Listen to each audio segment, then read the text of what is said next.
Yeah, man. That's hot shit right there, man. So what we gonna do? We gonna dub. News networks are not even getting clicks like that. So this shows like there's an opportunity for this, what we're doing here on this show.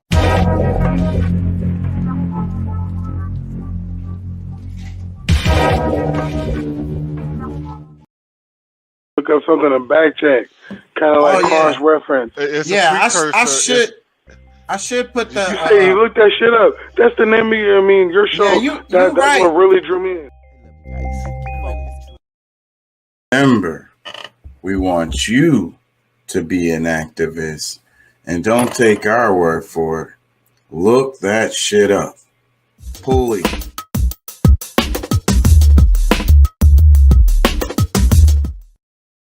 Going. Hope I don't get in trouble for playing that last video. I probably shouldn't have played that shit. I'm always testing the damn waters, bro. That shit gonna get me. You are now Who and what are we gonna complain about tonight? You are now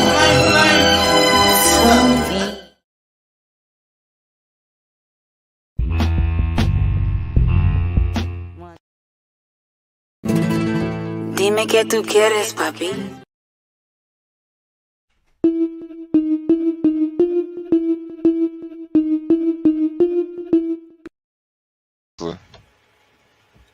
I didn't know that you realized that.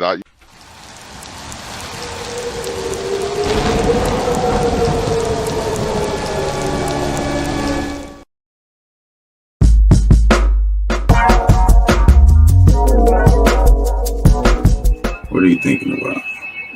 Rolling a blunt? Taking a pee break? What are you doing? She got a clear thumb. I'm looking from the back and I gotta have some. I wake up on my back where the grass come from. Hit that, sit back, roll another sweet mind down. It's the last dance we call puff puff pass. Call a weed man, call a weed man, call a weed man. Hit that, sit back, roll another sweet mind down. It's the last dance we call puff puff pass. Call a weed man, call a weed man, call a weed man. I'm the king and we gon' do the things my way. I wanna see you in skinny jeans on Friday. And when I'm leaning to the left, I be leaning in the right way. Leaning in the right way. Cleaner than a washing machine. If you're hyperallergenic, get your antihistamine. You're like a tight wide caught in between. A full of latrine and a pistol whipping fiend. Gotta get the cream is on top. Can't say the team that won't stop. They calling me the dean cause I teach them what's hot. Thought you were the new thing, we can see that you're not. We have to get mean cause we're taking your spot. We wanna get a ring, sit in championship box. Call up your queens and tell them get glocks. When they see the muscle supreme, the boys gon' kick rocks. Hit that, sit back, roll another sweet mind down. It's the last dance we call puff puff pass. Call a weed man, call a weed man, call a weed man. Hit that, sit back, roll another sweet mind down. It's the last dance we call puff puff pass. Call a weed man, call a weed man. Yo, call a weed man. Yeah. Hey, call the weed man, it's the last week for real thing. Call it broccoli, cause you know it like to eat that. Keep it not for weed, cause you know we gotta keep that. When we falling short, KCE gotta reach that. When we in the cipher to the left and repeat that. How the blood pullin', puff up past me, my sweet back. Zongo go for 60, we don't cheat on them cheap sacks. My people off the hook like some beef on a meat rack. May I repeat that? Beats on KC strap. My people off the hook like some beef on a meat rack. Call me Augie Doggy and you be my doggy daddy. And if you keep that goodie, you can make your baby happy. Hit that, sit back, roll another sweet my Sam. It's the last damn sweet call puff puff pass. Call the weed man, call the weed man, call the weed man. Hit that, sit back, roll another sweet my damn. It's the last damn sweet call puff puff pass. Call the weed man, call the weed man, call the weed man.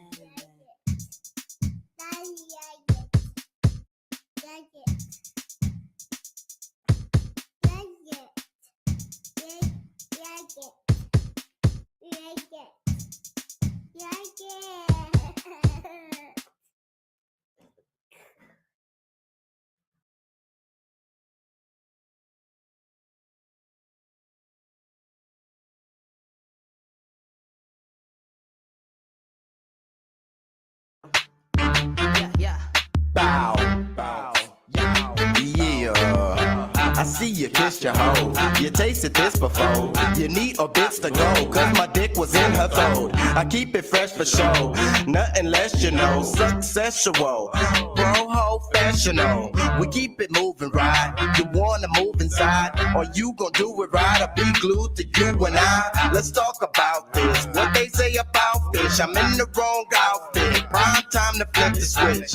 Not getting it. Simple arithmetic. She feeling it. And he not giving it. Something's gotta give. Get a sitter for the kids. Bring your hard body. Pull the dick up out of here. I still hit your hoe. I still hit your hoe. Friend of foe. I still hit your hoe. I still hit your hoe. I still hit your hoe. You on 24. I still hit your hoe. I still hit your hoe. You been through this before. She see the eyes and pretty smiling quick. Where she go? She moaning curling toes. Her panties on the floor. Vocal something like speaking tongues. No Holy Ghost. I keep her secrets close. Come in and don't speak. Quietly turned around and now she wanna be my love freak. You can try and compete, but I had a vision though. You come in the crib and find your busted baby naked on the floor with my clit in the throat. Give your girl the business. She won't be aware of the cameras, but you probably gon' be a witness. I still hit your hoe, cousin, homie, friend, or foe. The only bitches that be safe are the ones that fucking KCO. I still hit your hoe. I will lick your hoe. But some menage a trois, put it on video. I will hit your hoe. I still hit your hoe. You're the foe. I still hit your hoe. I will hit your hoe. I will lick your hoe. I know you think you're slanging pole, but I'ma get the hoe. I'll befriend the hoe, then get in the hoe. When she go down, I turn right round, we finna spin her.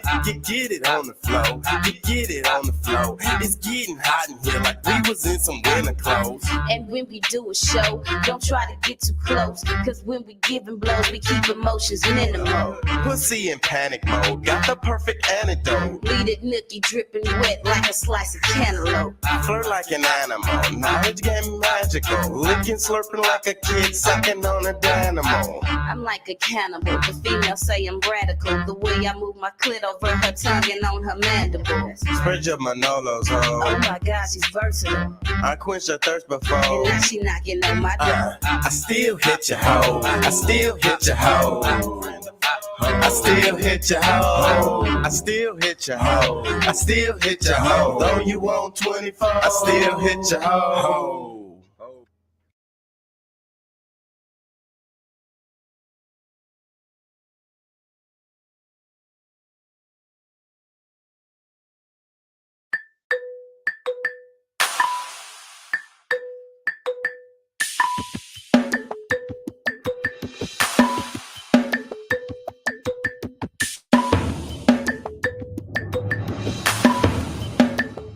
Seven alarm blaze. Yeah. Come on. Yeah.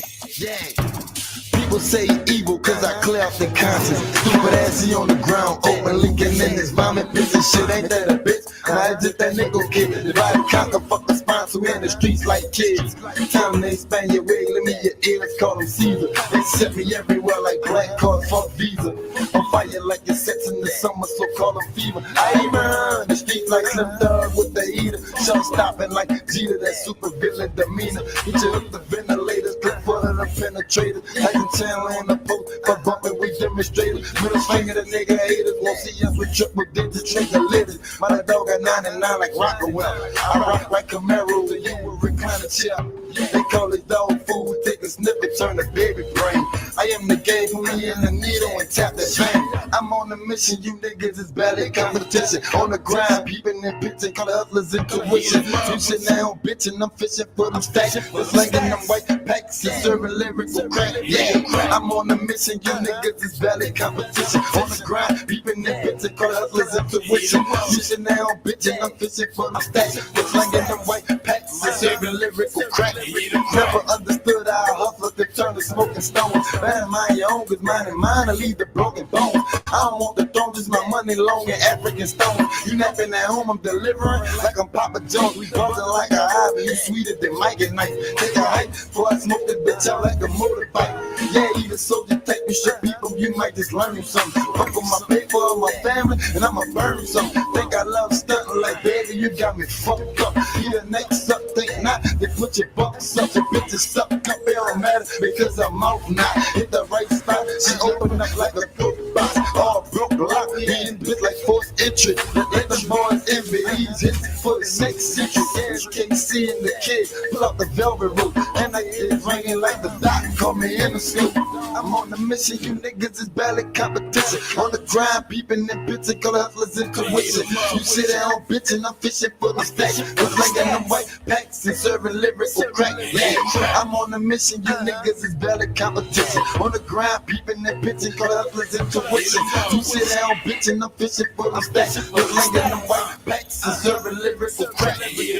Cop and change, dipping on the lane, sipping on my drink, gripping on my grain. This lyrical gift that I've obtained is something that cannot simply be explained. The resistance, I'm living my entire existence. It's strange, even in this instance, I'm deranged. I can't change the game, so I play and witness its infinite range.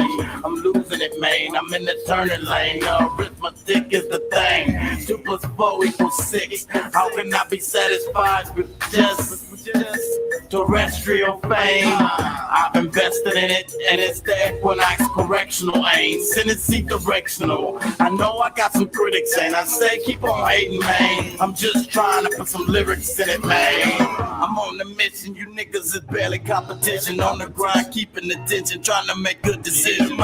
Sit at home bitching, I'm fishing for them stacks. I'm slinging them white packs and serving lyrical crack. Yeah, I'm on the mission, you niggas is barely competition. On the grind, keeping attention, trying to make good decisions. Sit at home bitching, I'm fishing for them stacks. I'm slinging them white packs and serving lyrical crack. Yeah.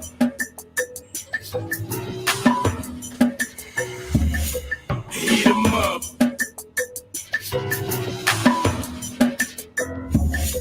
Heat 'em up.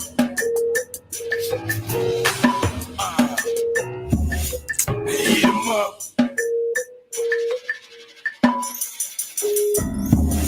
Heat 'em up.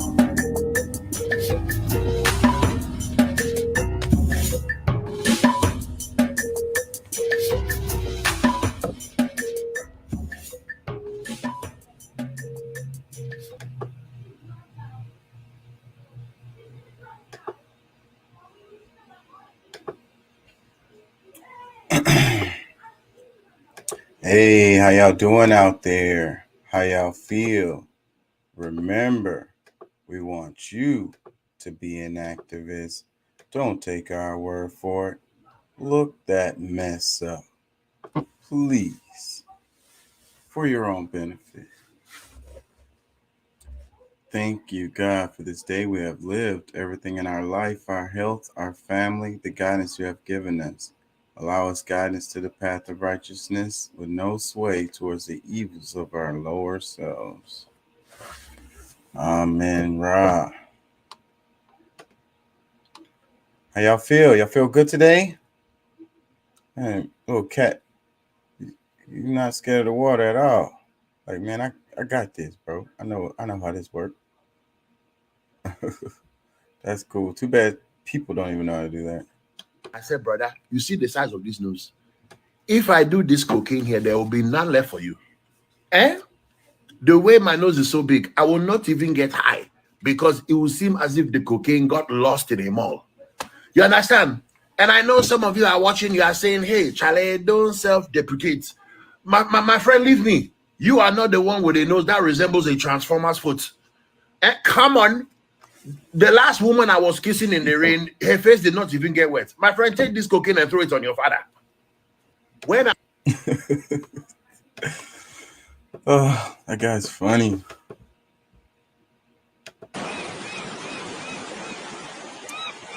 How y'all feel, man? Y'all feel good?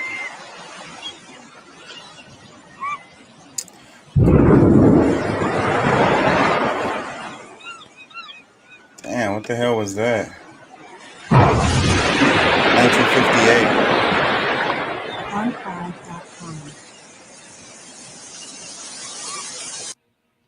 Man, What about all the animals and stuff that was around? It was the birds was flying around. It looked like a peaceful scene, and then boom.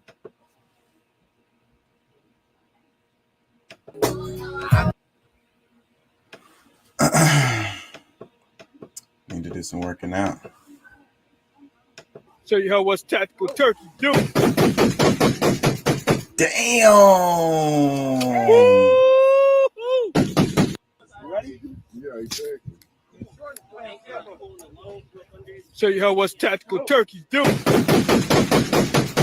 Damn. What is the caliber of that thing? Ready? Yeah, exactly. Show you how what's tactical turkey do. Damn. Proper training. That's all I can say. It looks like it's modified. That's going to blow holes in whatever it hits. Whatever it hits.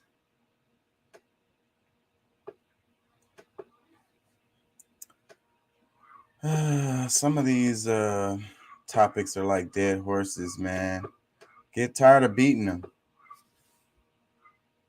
The news, and the top story is President Joe Biden proposes a new crime bill. Bitch ass nigga talking about getting tough on mass shooting and police reform. You bitch ass niggas better read the fine print, cake ass nigga. You do remember what happened last motherfucking crime bill he proposed. So many niggas was in chains. All that was missing was the slave ships, cake. You do know this bitch ass nigga was best friends with a Ku Klux Klan grand wizard, cake ass nigga. Spoke glowingly about the nigga at his funeral, bitch, about a Ku Klux Klan grand wizard. You think when that cake ass nigga cracked a nigga joke, this bitch ass nigga said, hey man, don't talk about them nigga. I mean the black people like that. So an entire North Carolina police department resigns after a black female town manager was hired. When a rep for the police department was contacted, they said that they're okay working for Condoleezza, Candace, or Kamala, but they would not be working for a bitch named Shaquanya. By the time Sunrise Police Sergeant Christopher Police arrives at the squad car, the suspect is handcuffed and in the vehicle. Look at me, you want to play games? You ever get disrespectful with my officers? I will remove your soul from your body. That is when another officer intervenes and tugs at the sergeant's belt, removing the...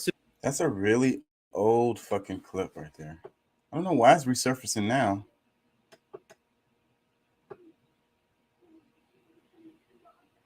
Oh, that can happen so easily. Right in front of everybody.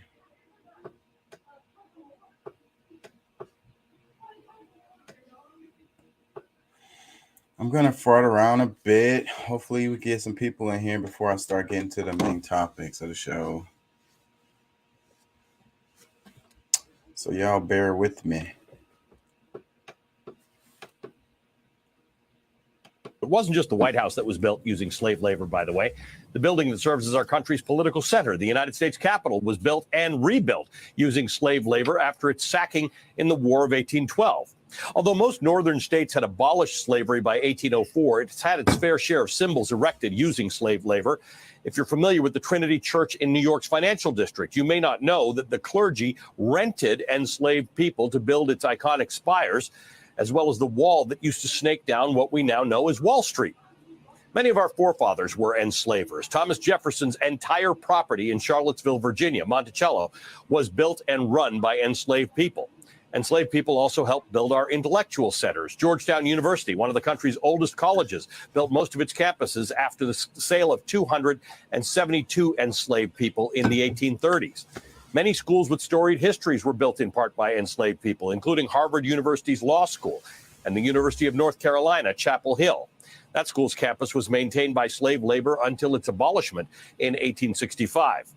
Poor record keeping and indifference by early historians makes it nearly impossible to know every contribution made to these buildings, but there's no doubt about how they got built. Slavery was... Oh man, that sounds like an argument for reparations.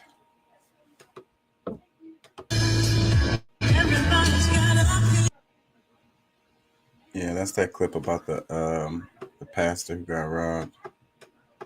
What is this? I don't want to see it. Whatever it is. Today, if irresponsible parents teaching their kids how to shoot a gun is that sick. Man, we want to hear about how your husband keeps on doing a good job with his stock trading.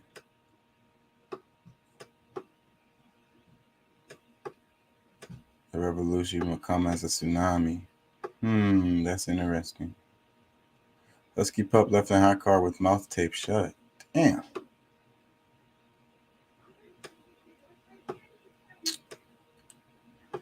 I got some stuff for y'all. Trying to see if anything will pop up here right quick.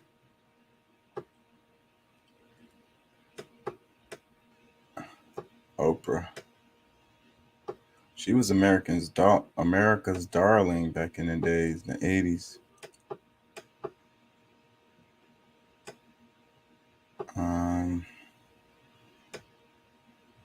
That was that clip where that cat just bounced out of the damn tree. I was thinking cats really do have 9 lives. They do really dumb things, though. That's how they be in positions like that. Cats are smart, but they really do stupid things. Damn, Shakira could face more than 8 years in prison in Spain for tax fraud. Shakira, pay those taxes, bro. We don't want to see you locked up.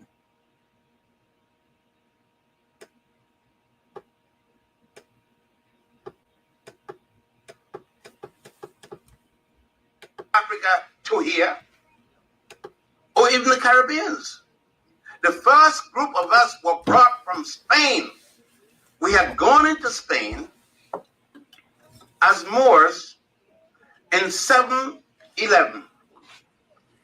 We had conquered the Iberian Peninsula, which would mean at that time what is today Spain, Portugal, and southern France.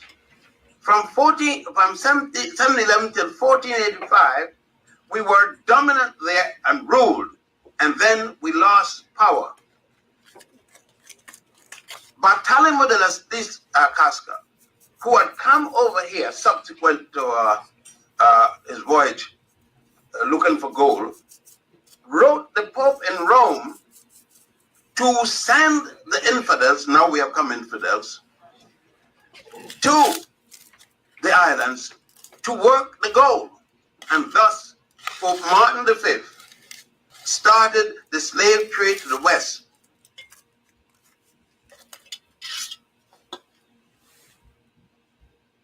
The first group of us were not. Let me see your hands.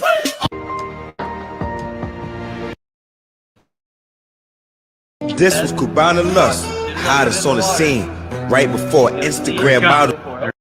My marriage between my husband is really between me and God, not between me and the government. They have weakened the nuclear family and undermined masculinity and even femininity.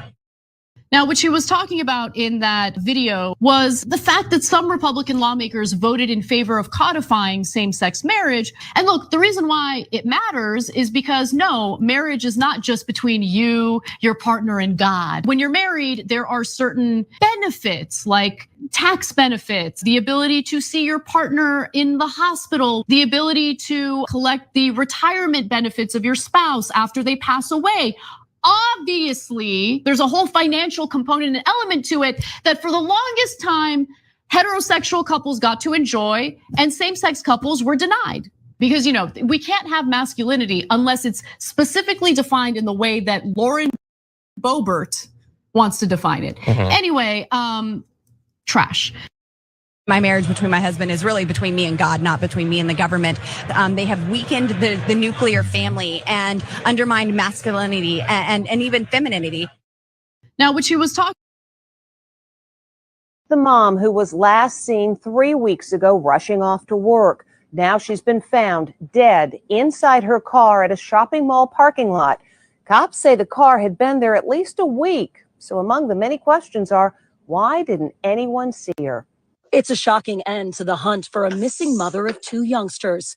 For the entire 18 days she'd been missing, she was apparently dead in her car, which was parked in a busy shopping mall parking lot, and nobody noticed. I just don't understand. How was her car parked there for so long that nobody noticed it? Chrissy Powell's disappearance got national attention with this image of her on Ring camera, hurrying from her house because she was late for work July 5th. That was the last time the 39-year-old paralegal was seen. Chrissy drove straight to a shopping mall just 4 miles from her home in San Antonio. There, the car reportedly sat for 18 days in temperatures that sometimes reached 100 degrees. And all that time, Chrissy was inside, apparently a suicide. And yes, nobody saw her. She was finally discovered by a mall security guard slumped over in the passenger seat. The mall bustled with shoppers coming and going to stores like Bed Bath & Beyond, Banana Republic, and Old Navy. Now it's reality that I'm never going to see her, never going to talk to her again. A mom who met a sad fate and nobody noticed. The medical examiner says they still have several more tests to conduct before releasing the results. The mom who was last seen 3 weeks ago rushing off to work. Now she's been found dead inside her car at a shopping mall parking lot. Cops say the car had been there at least a week.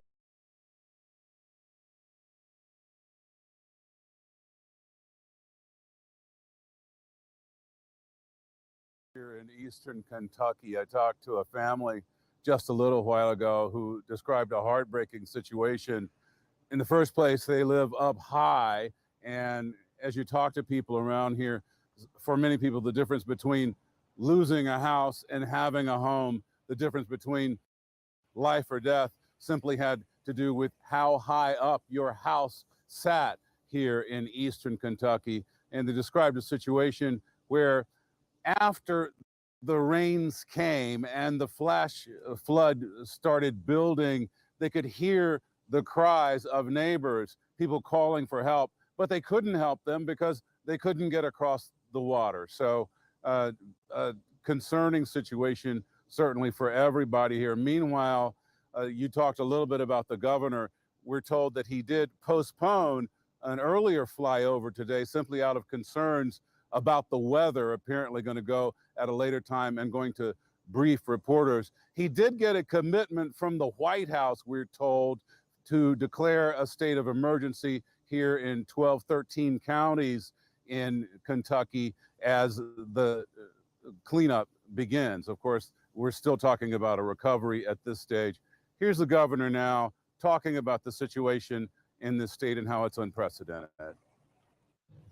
We've never seen something like this. Folks who deal with this for a living, have been doing it for 20 years, have never seen water this high. Whole roads washed out. We still can't get to a lot of people, though. There's so much water. The current is so strong. It's not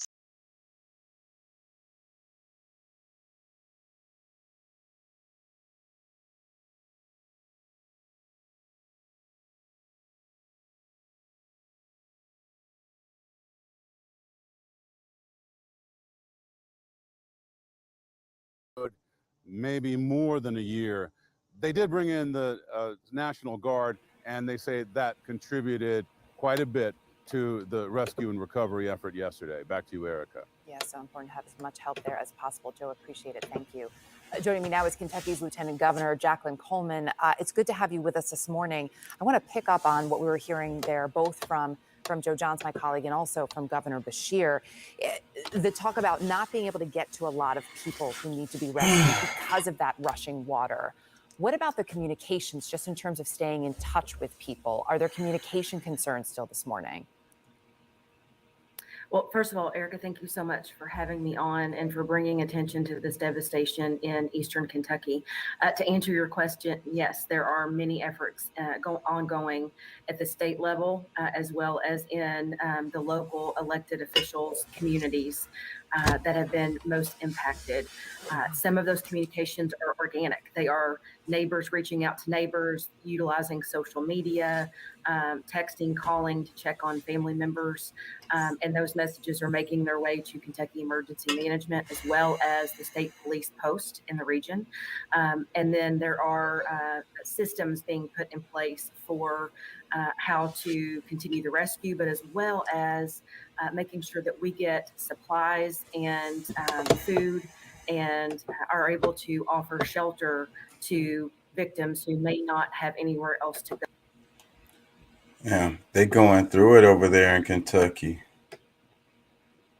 Let me read the caption. It says, at least 16 people are dead following catastrophic flooding in Kentucky. Governor Andy Beshear said the number is expected to double and includes children, he told CNN earlier, as rescuers scramble to reach areas difficult to access. Comments. First one, it says, our 3-story home burned down, lost everything. The worst thing you can say is, well, at least you have your lives. Those were just things, your things, baby shoes, photos, your grandmother's bowl. I reached for things that weren't there for years. It's devastating on every level. I'm so sorry. Let me read another one. It says, wow, I actually really like this reporter on scene. I appreciate that he wasn't dramatic or act emotional. He provided us the story with information. That's all I want from a reporter. Heart goes out to the families and community of Eastern Kentucky. It's sad that we have to act after the tragedy instead of taking measures to avoid them.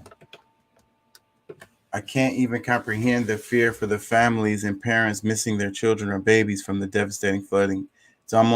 It almost reminds me of Hurricane Katrina. Another one, it says, my heart goes out to all the wonderful people in the beautiful state of Kentucky. May God be with you during this very difficult time and give you the strength to endure as you build back better. God bless. Another one, very sad. They need to learn how to vote for senators not in office for 35 years with no improvements made. Another one, Kentucky is very behind when it comes to their infrastructure. Hopefully we learn from these mistakes to make people safer in the future. It says, my condolences to these people. Somehow Rand Paul will blame the Dems. Scary and terrifying moment. Sympathy to all affected. The problem is not to find the answer, but to face it, Terrence McKinney. Make Rand Paul pay out of pocket to help since federal assistance is socialism. Another comment. Good thing that Kentucky has Rand Paul and Mitch McConnell as their senators. Denying climate change is starting to have consequences. At what point will the citizens of Kentucky get rid of these guys and elect folks who actually represent their interests? It says, remember New York when we needed FEMA funding and Rand Paul and Mitch McConnell voted to deny it? I hate it when people make stuff like this political, but, you know, it is true about the infrastructure. The infrastructure is crumbling all over the country. It doesn't make them money short term to spend money on infrastructure. They're all about profit. The profit model is the reason why this is the case. We have this thing where we're like profit over everything. So it's profit over people's lives because people die. They'd rather make money than build infrastructure that's going to keep people from freaking dying in floods. Behind the scenes of the Senate climate bill. I don't want to see that. Today's the 29th. Let's watch some Democracy Now! I don't know. I have some stuff, but I'm kind of waiting. Let's do Democracy Now!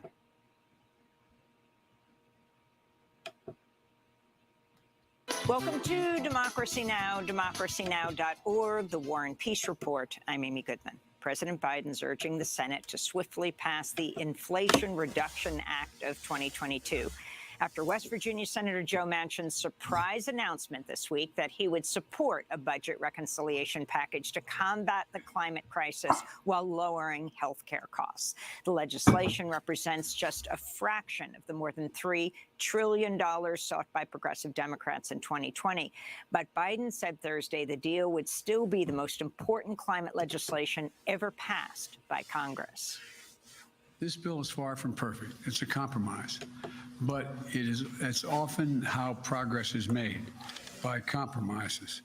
This bill would be the most significant legislation in history to tackle the climate crisis and improve our energy security right away. The package includes nearly $370 billion in new spending on climate and energy over the next 10 years, but environmentalists warn it contains poison pills for the climate, like a requirement that the Interior Department open up millions of acres of public lands to new oil and gas development as a prerequisite to installing any new solar or wind energy.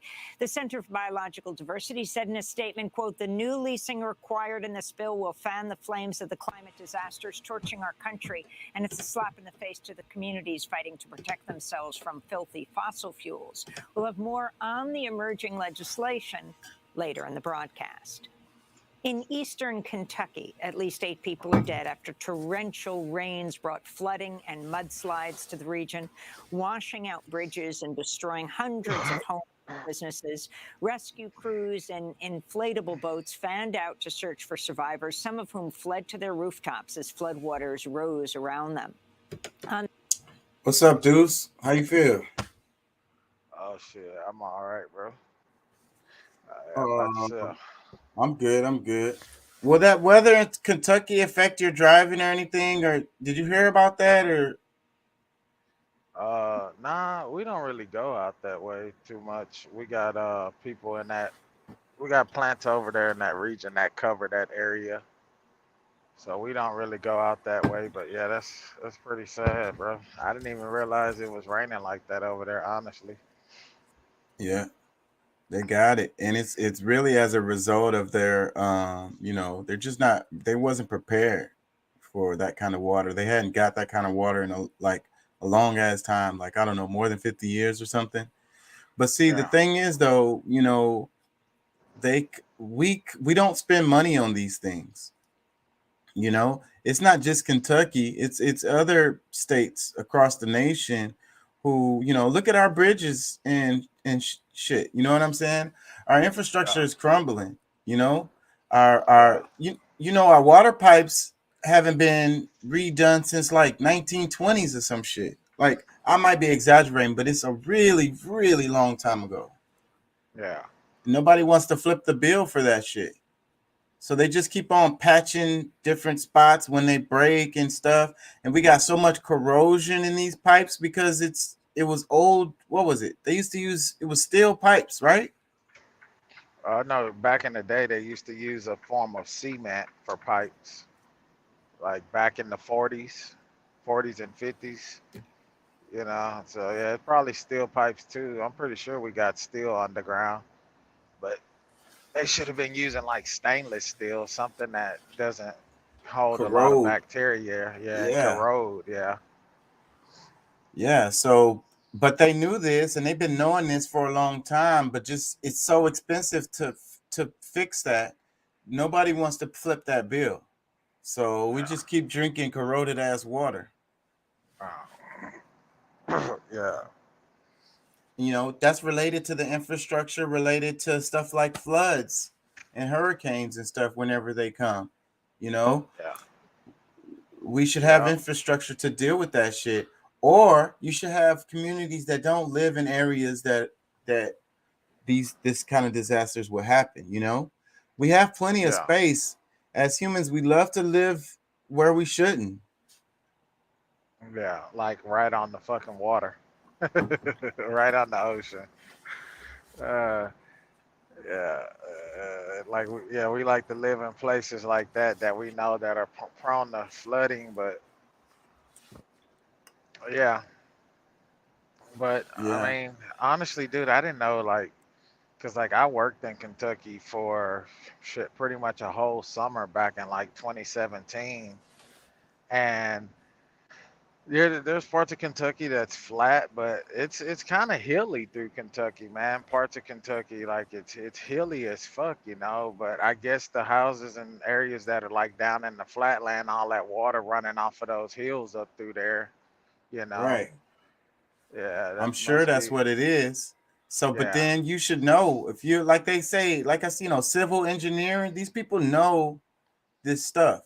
So they can build stuff to deal with it. Yeah, but like I was saying, that doesn't make any money though. They want to make investments that get returns. But see, what people don't understand is the stuff that gives you the greatest returns is going to be over long term. Short-term gains are always not what the business is. Long-term gains is what the business is. And when you build infrastructure, then that helps the economy in the long term. I mean, it really does make money. It's just that they can't see it right away. It's too many years down the road that it'll come, and they're not interested in profits 20, 30, 40, 50 years down the road. They want the profits now, next quarter. Yeah. You build schools, you build communities, you build infrastructure that promotes people to be able to move around and be creative. You know what I'm saying? People are going to create businesses. People are going to move around and do things. It's going to help the economy. No matter where it is in the world, that's true. Yeah. Yeah. Let me play some more of this. On Thursday, up to 7 inches of rain fell on parts of Kentucky, and Governor Andy Beshear said the death toll could continue to rise. In a word, this event is devastating, and I do believe it will end up being one of the most significant, deadly floods that we have had in Kentucky in at least a very long time. Meanwhile, millions of U.S. residents face heat advisories again this weekend, including the Pacific Northwest, where temperatures rose to triple digits again Thursday. The House of Representatives sent the White House a $280 billion bill to support U.S. semiconductor industry. Once signed by President Biden, the CHIPS Act will provide more than $76 billion in subsidies to corporations that produce semiconductor chips in the United States. All but one House Democrat voted in favor of the bill on Thursday. The vote came after Vermont Independent Senator Bernie Sanders blasted the legislation as corporate welfare for a handful of wealthy high-tech companies. Elsewhere on Capitol Hill, military veterans and their supporters erupted in anger Thursday after Senate Republicans blocked a bill to aid former U.S. service members poisoned by toxic waste. The bill would require the Department of Veterans Affairs to remove the burden of proof from vets who say their health problems are related to the Pentagon's use of toxic burn pits in Iraq and Afghanistan. On Wednesday, Pennsylvania Republican Senator Pat Toomey, who's set to retire at the end of the year, blocked the bill after it initially received 84 votes in the 100-seat Senate. That prompted an angry response from comedian Jon Stewart, a leading advocate for veterans. Senate's where accountability goes to die. These people don't care. They're never losing their jobs. They're never losing their health care. Pat Toomey didn't lose his job. He's walking away. God knows what kind of pot of gold he's stepping into to lobby this government to on more people. I'm used to all of it, but I am not used to the cruelty. In eastern Ukraine, Russia's military says an attack by Ukrainian forces using a U.S.-made advanced missile system has killed 40 Ukrainian prisoners of war and wounded dozens of others. Ukraine denied its forces carried out the attack in separatist-held territory and instead blamed Russia for the strike on a prison housing the POWs. Meanwhile, United Nations officials say they're hopeful that a UN and Turkey brokered deal to safely export grain from blockaded Ukrainian ports could begin as early as today. The White House says President Biden spoke with Chinese leader Xi Jinping by telephone for over 2 hours Thursday at a time of rising tensions between Washington and Beijing. Press Secretary Karine Jean-Pierre said the talks were aimed at restoring the U.S.-China relationship. The pair reportedly discussed climate change, human rights, counter-narcotics, and Russia's war in Ukraine. And then on Taiwan, President Biden underscored that the United States policy has not changed and that the United States strongly opposes unilateral efforts to change the status quo or undermine peace and stability across the Taiwan Strait. Man, she has a hard job. You see how often the press secretary changes? That job is hard. She got to play both sides and try to explain some stuff. She's so cute. Let me go back. She's so cute. She has a hard job. Across the Taiwan Strait. After the call, China's foreign ministry said she warned Biden over U.S. support for Taiwan, including House Speaker Nancy Pelosi's planned visit to the island in August. She was quoted as saying, quote, "Those who play with fire will perish by it," unquote.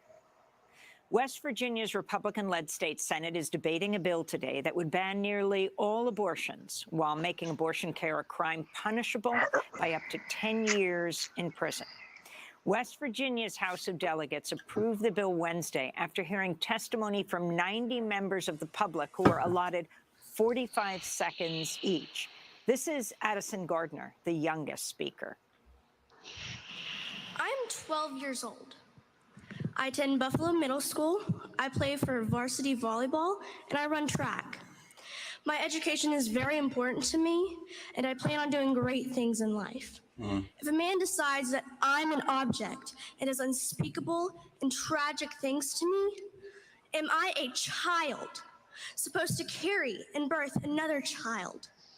Am I to put my body through the physical trauma of pregnancy? Am I to suffer the mental implications? A child who had no say in what was being done with my body. Some here say they are pro-life. What about my life? Supreme Court Justice Samuel Alito has made his first public comment since authoring the majority opinion in Dobbs v. Jackson Women's Health Organization, which struck down Roe v. Wade. Alito spoke July 21st at the Notre Dame Religious Liberty Summit in Rome in remarks that were made public Thursday.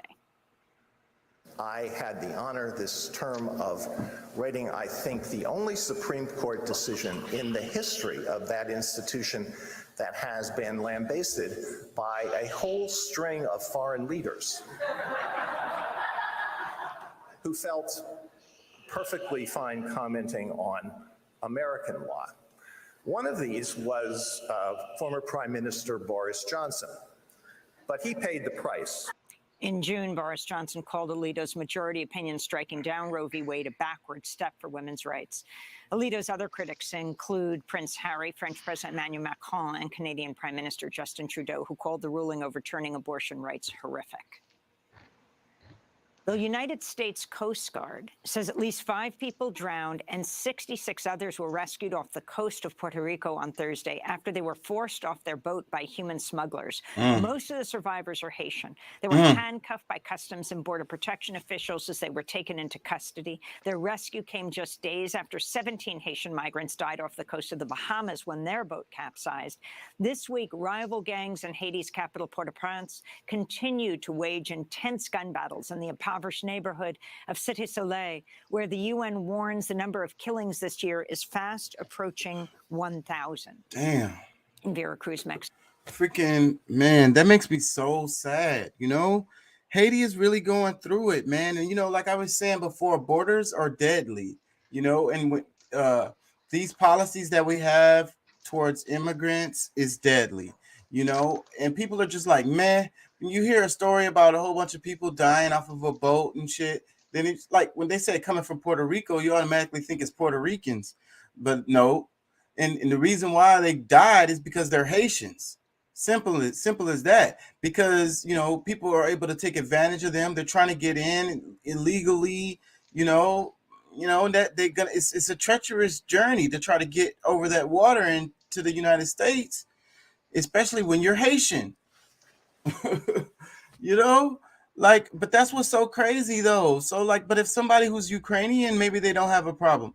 Maybe if they're from Afghanistan, maybe they don't have a problem. Maybe if they're from like Nigeria, even they don't have a problem. South Africa, maybe they don't have a problem. Y'all get what I'm saying? That's crazy. Haiti is right off the coast too. It's not even far. Afghanistan is way the hell.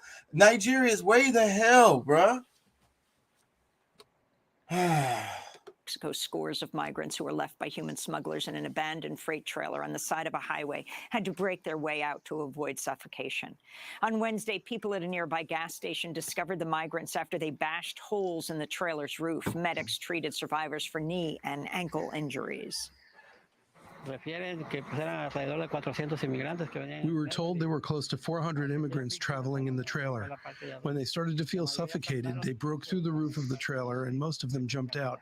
That is why most of the injuries we treated were ankle and knee fractures. The migrants are from Guatemala, Honduras, and El Salvador. This comes a month after 53 migrants from Central America and Mexico died in San Antonio, Texas, after they were left in a sweltering, abandoned trailer. So these dudes almost met the fate of those other people. And then remember last time when we were talking about this story, and if you type in migrants that died in the border or died in a truck or some shit like that, or migrants' death, it's going to be so much of that shit. It's going to be pages and pages of that shit. It keeps on happening. Again, it's related to these people, they're from Guatemala. So then that's illegal. There's like contraband. They're illegal aliens. So that's the reason why they die trying to get over here, is because, and then that's the same reason why, once they even make it over here, they get taken advantage of. They have to work at a job that's going to pay them lower than regular wages and screw them over, maybe even fire them, maybe decide to not pay them at all and call immigration, like just so they can get free work out of them, because that's the system. Yeah.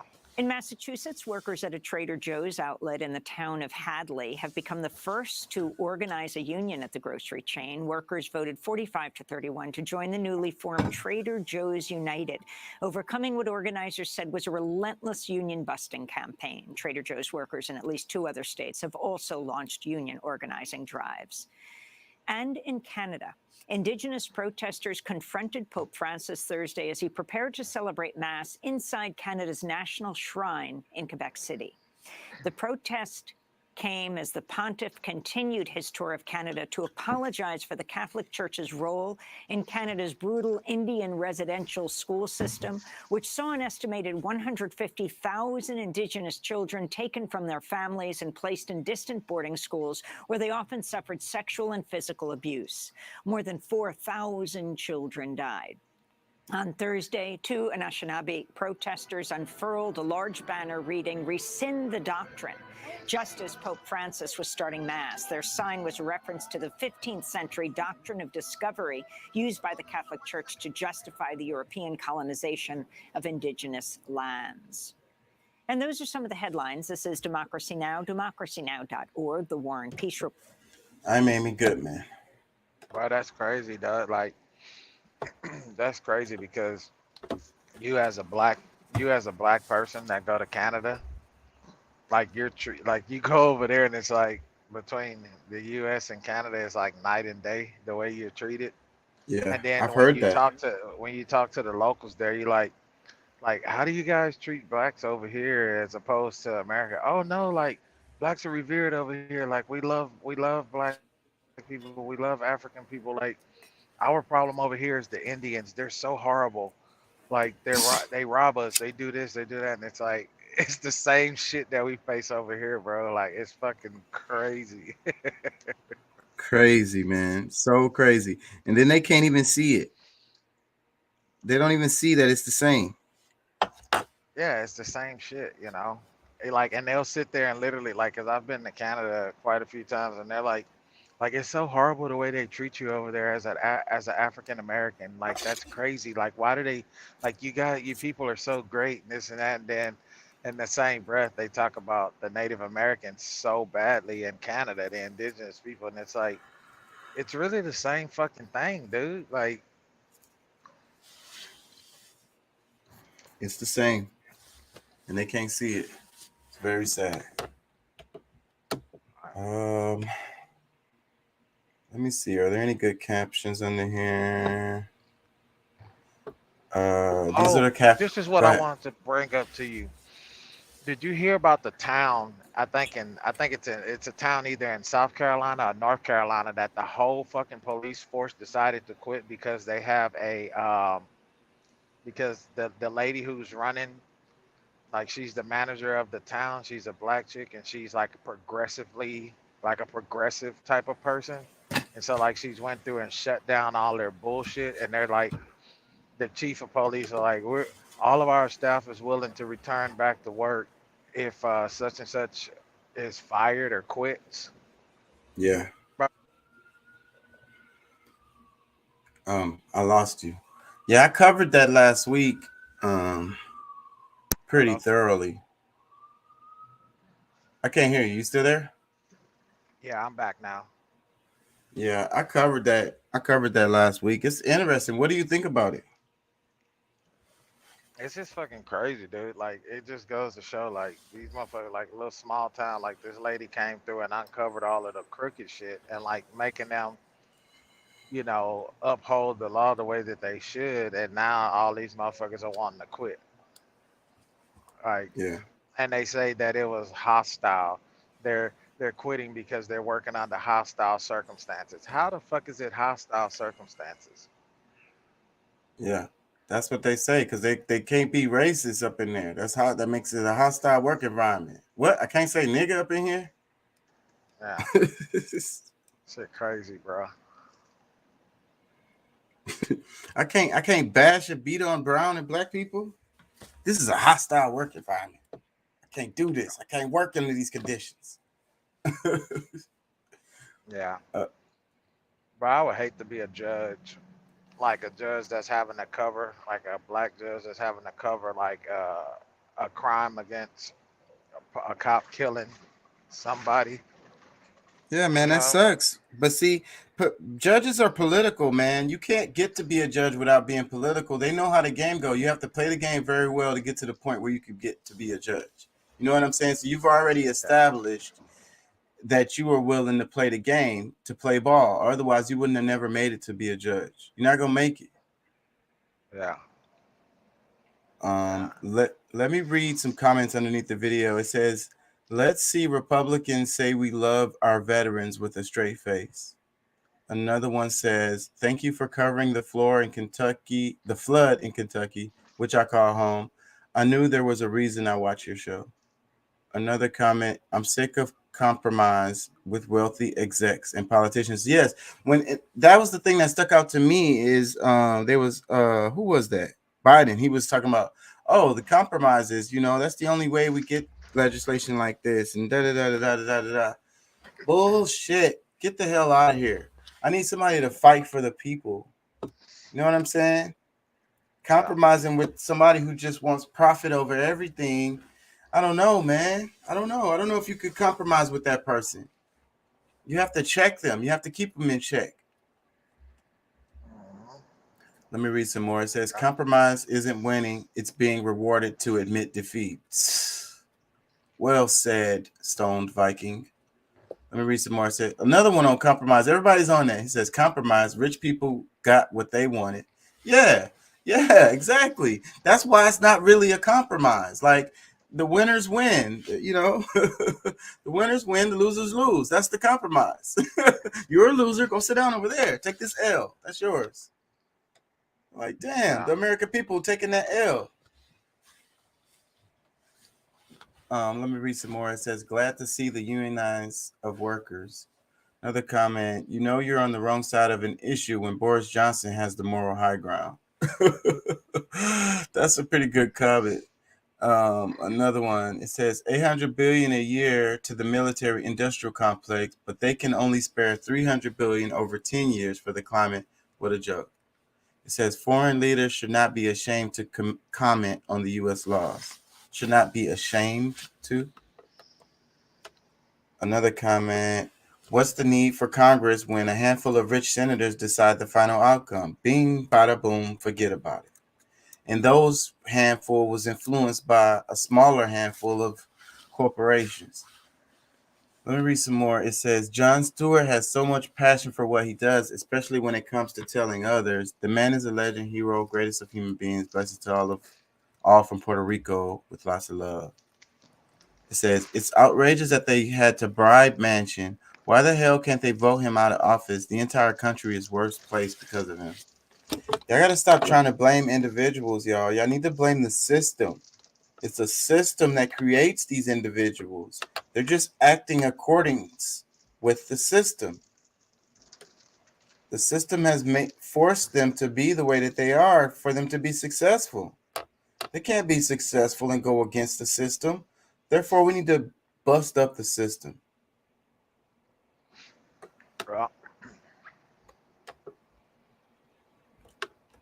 He made a mess of it and Let's go on to this right here. Let me play this. returned empty-handed. Then Vladimir Putin went to Iran. He played his cards better than Biden, and he's returning with some big wins to Moscow. Putin secured a strategic partnership plus an energy Because y'all deal. remember, was it Biden who went over there to he went over there to Saudi Arabia. And see, the thing is, the sanctions is hurting the states and other European, the Western nations are being hurt really bad by the sanctions that they put on Russia.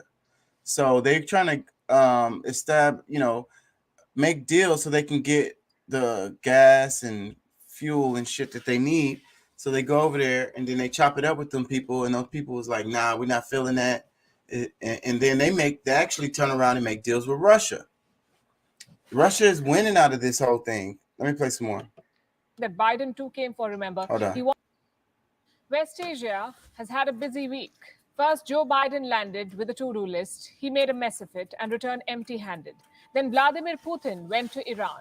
He played his cards better than Biden, and he's returning with some big wins to Moscow. Putin secured a strategic partnership plus an energy deal. And that's something that Biden too came for, remember. He wanted an oil deal, but the Saudis refused. So there's an axis that's kind of aligning as a result of this. And then because of all the countries that the United States have been hard on, and they still been able to make it, those countries are really strong because they don't need anything from these Western countries. So, but then now they're aligning with each other: Russia, Iran, China. Putin, on the other hand, landed a $40 billion oil deal. And the big picture does not look good for Washington, D.C. Russia is far from being isolated, let alone being defeated. It is forging new partnerships. With Iran, Putin is creating a new anti-America axis. How will this help Russia? What impact will this have on West Asia and the world? And what role will Turkey play in this new game? We'll discuss all of this in the next few minutes. Starting with what Putin got from his visit to Iran.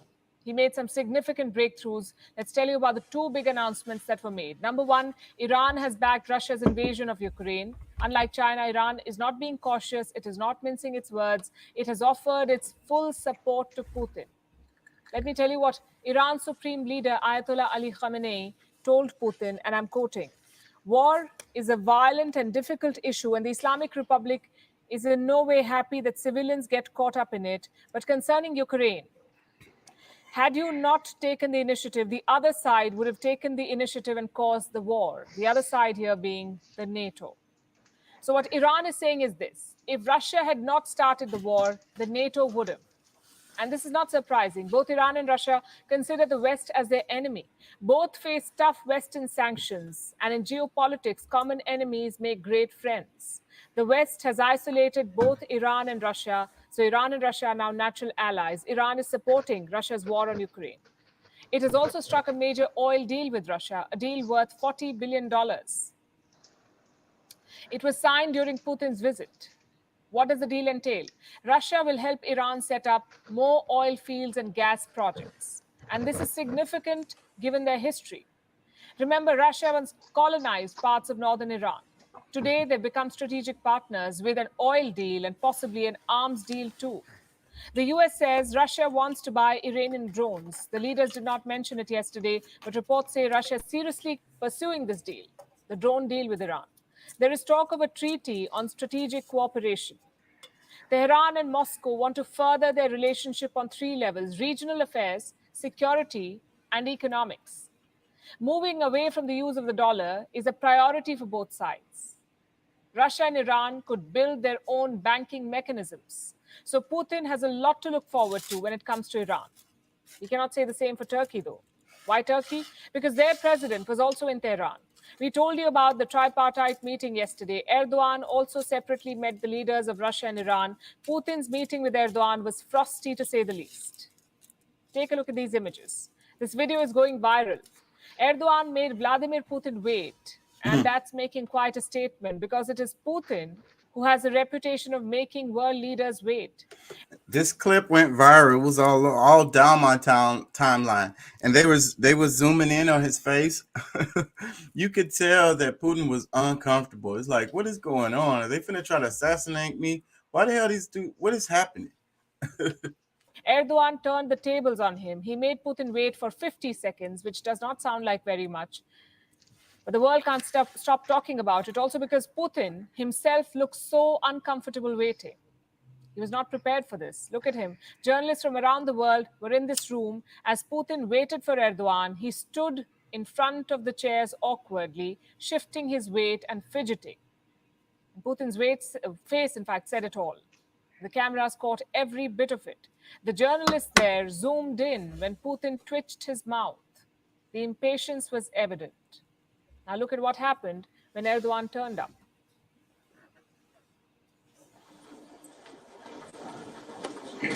Hello.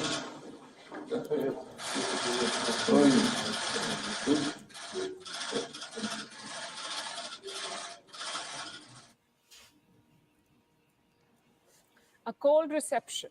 What about the meeting? It yielded mixed results. Turkey has been mediating between Russia and Ukraine. Erdogan is trying to lift the blockade on Ukrainian wheat exports. There is some progress on that front, and Putin thanked Erdogan for that. I would like to thank you for your mediation efforts, for providing a platform for negotiations on food issues, on issues of grain transportation over the Black Sea. We have moved forward thanks to your mediation. Not all the issues are resolved, but there is a movement forward, and that is good. So there seems to be some broad agreement about Ukraine. But when Syria came up for discussion, tensions were once again on display. Russia supports the Syrian regime of Bashar al-Assad. Turkey is preparing to launch an attack. Later, Putin and Erdogan joined Iranian President Raisi for a trilateral meeting. And like I said, Turkey is planning a new military offensive in Syria. Erdogan wants an incursion into northern Syria. He wants to drive away Kurdish fighters from there. Russia and Iran do not like that plan. They warned Erdogan against it. We emphasize that Syria's fate should be decided by its own people through internal dialogue and without foreign intervention.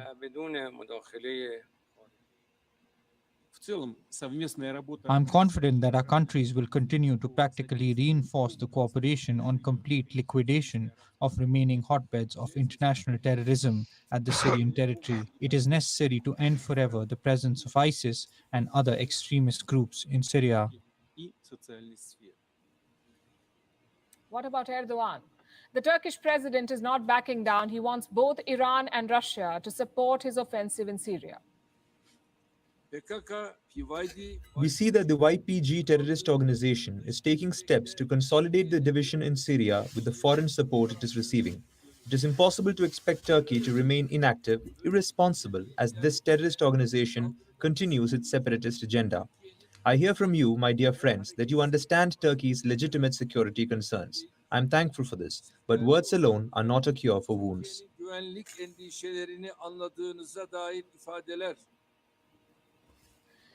Erdogan is talking about Turkey's legitimate concerns. Iran and Russia are also united in their concerns. They're creating a new axis, a new power center, which makes the chessboard in West Asia very interesting. Now listen to this carefully. Israel and Saudi Arabia are coming closer, but Israel and Iran are sworn enemies. Saudi Arabia and Iran have been enemies, but they're beginning to talk. Russia and Saudi Arabia are partners. And now Russia and Iran are also partners. It's like those logical reasoning questions you get in exams, and this is West Asia for you. Now, Iran is backing Russia and Ukraine. Saudi Arabia, too, is backing Russia. The Saudi foreign minister has spoken out. He has said that Russia is, quote unquote, an integral part of OPEC+. That's the global alliance of major oil exporters, OPEC+. Riyadh says that without Russia, it would be impossible to ensure a steady oil supply. Where does that leave the US? Isolated, at least in this region. Biden wanted to make Putin a pariah, but in this part of the world, he seems to have lost both Saudi Arabia and Iran. Putin has won this round. WION is now available. God damn, boy. Damn, dog. I don't mean to laugh, bro, because you know that shit trickles down to us. But god damn, bro, they thought they were gonna crush this guy, bro. They thought they were gonna be able to overturn this dude, and he's clearly making fucking major deals. Outmaneuvering them niggas all over the Fuck yeah. place. Yeah, damn near on the brink of fucking starting his own fucking World Bank. You know, like Yeah. what the fuck, bro? Like, and that's the thing that we gotta worry about. You know, the U.S. dollar is very strong right now, but bro, if those countries, those Eastern countries like that, if they start banding together and start, because they have way more fucking gold and resources than we do. And Yep. we don't manufacture shit here. We don't mine shit here. So they have all of that shit. If them motherfuckers all band together, bro, and go away from the fucking dollar, bro, we fucked. You know, and when I say we're fucked, the elite may be okay because the elite, the people with the big money, they've already made investments in gold and all kind of other currencies and Yeah. things of that nature. But when I say we're fucked, bro, like the working class people, the poor people, you know, people that don't That make enough depend money that on the depend on dollar. the dollar, yeah, that don't Yeah. make enough money to make those investments. They're dependent solely on their 401k and pensions and shit. You know what I'm saying? Like we're fucked, dude. And so that's something that we have to fucking think about. Yeah. While You we know? all talking about Russia war, like, cry for Ukraine. Meanwhile, the rest of us finna be starving. We're already Yeah. heading into a depression. Uh, what we need to do is shit. Like I know Dr. Sebi say leave meat alone and get on the alkaline based diet, but god damn it, I tell you what, we better start, families better start getting together, bro, and start purchasing a whole cow and each family, each household get half of that shit. You know what I'm Yeah. saying? Yeah. Start putting that meat in, start stacking that meat, bro. That fucking beans, rice. You know, if you got beans and rice, you got a meal. You getting your proteins. Yep. Fucking create a water source, man. Fucking band together and be like that black dude that created a machine that sucks in just the natural air and creates water out of it. Yeah. Yep. 'Cause this Gotta shit do could something. go very badly, bro. Need to be prepared. Let me read. This is the caption underneath the video. It says Russian President Vladimir Putin has won Iran's support for his invasion into Ukraine. Russia and Iran have also signed a $40 billion energy pact. How will the Russia-Iran relationship change West Asia? Let me see. We got some comments underneath the video. It says, Putin has won this round. You will never hear such a thing in Western media. LOL. Nope, you won't. Let me read some more. It says, the enemy of my enemy is my friend. Never fails. Another one. All thanks to all the countries that is supporting Ukraine against Russia. My country, Ukraine, will never give up. Sitting at home all this while because of the war has made me learn how to earn income. Okay. Another one, it says, it's very interesting how Turkey and NATO member relates with Russia and Iran. It's all about national interest. When Hitler invaded the USSR, America sent military aid to USSR. Today, America and Germany are sending aid to Ukraine to fight Russia. The world is getting very interesting over time. Let me read some more. It says, it's funny when the media try to make out Putin is sick, but have you ever looked at Joe Biden? He forgets and he walks and stops like he had Parkinson's. Loses his memory, LOL. I'm not taking sides, just stating a fact. Let me read some more. It says, I thought Russia was running out of weapons, ammo, hardware, etc. I thought Putin was dying like of a different disease each 2 weeks. I thought Ukraine was winning easy thanks to the heroism of the ghost of Kyiv and Ben Stiller. Who could imagine that evacuation actually means surrender? Strategic withdrawal means running for the hills, dropping weapons, leaving wounded and equipment after total rout. How are they going to call Ukraine's unconditional surrender? Maybe a strategic evacuation across the Polish border. I don't know if y'all got all of that because he was being very sarcastic, but it would take a lot to explain that. Let me read another one. It says, I don't know if anyone noticed that Russia doesn't have enemies in the West Asia. The countries like Iran and Saudi Arabia both are friends to Russia, as well as Israel. Not exactly a friend, but the country with special relationships with Russia. Another one, it says, as a Dutchman, I stand with Russia. Another one, I love how they analyze Putin's waiting for Erdogan. It's like they hired a whole team to do that. Such a big win for West. They should be proud of it. Oh, see, look, we made Putin wait for 50 seconds and he was all uncomfortable. Look at his face. We win. Let me read another one. It says, Iran is correct. Look what happened to Libya and Syria. I'm telling you, man. Let me see, that comment makes a lot of sense. Y'all know that, like, okay, so like the real reason why they haven't messed over Iran is because Iran has nuclear capabilities, bro. And so they negotiate these people, Libya and Syria, away from nuclear capabilities, and then they come in and destroy their freaking country.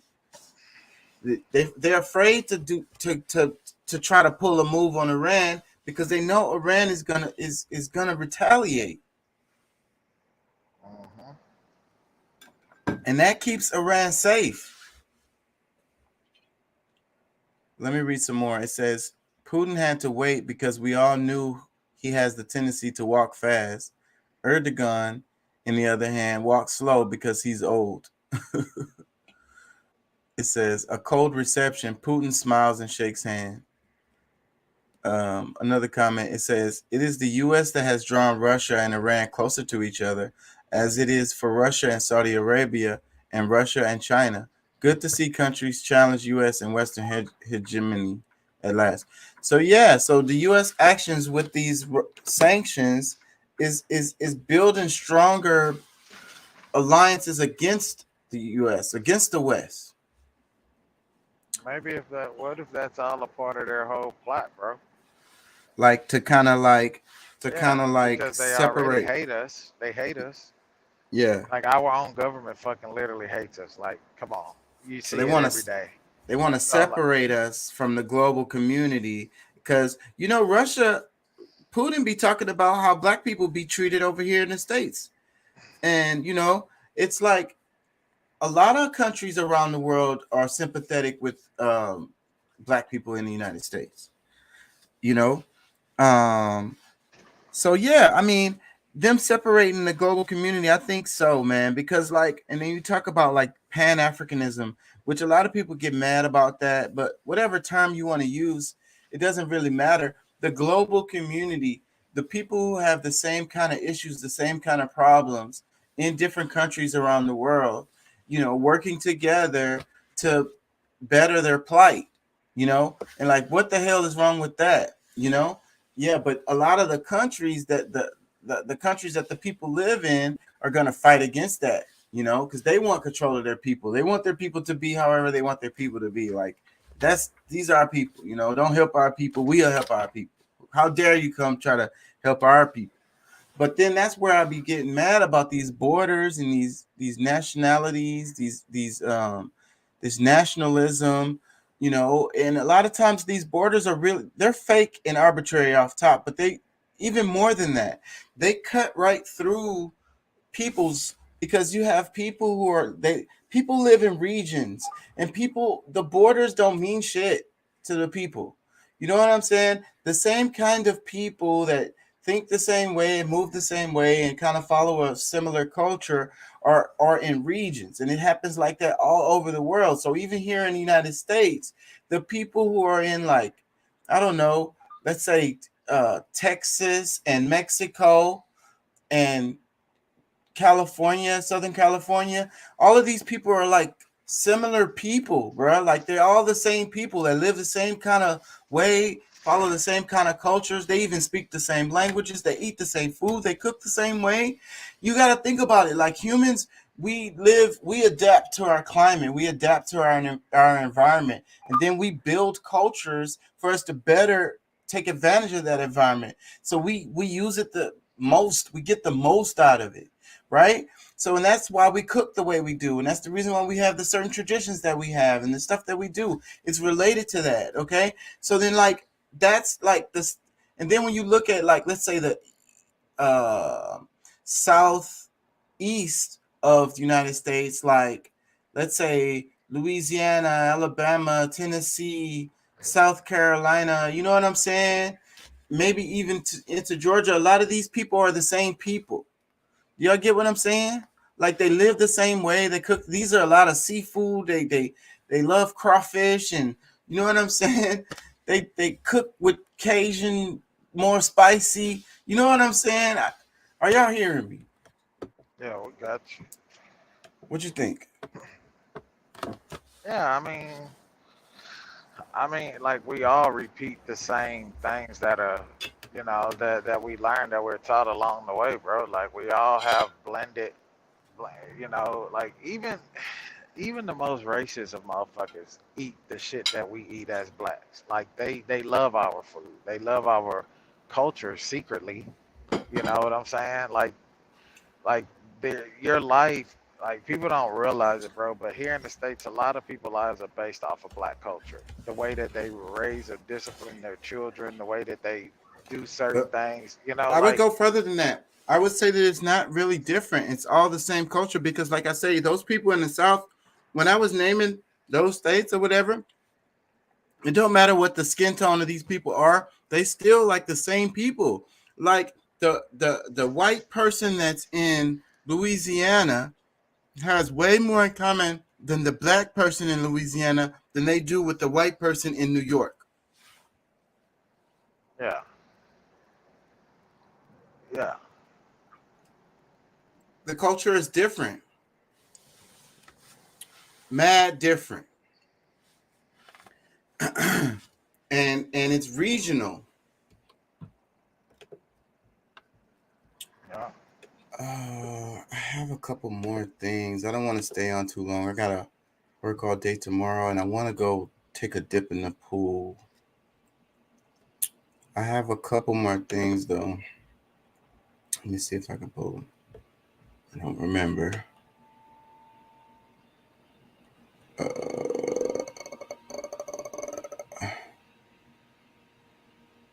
Behind the scenes, Senate. I don't want to do that. Oh, the air stuff. I'm not gonna cover that. It's too long.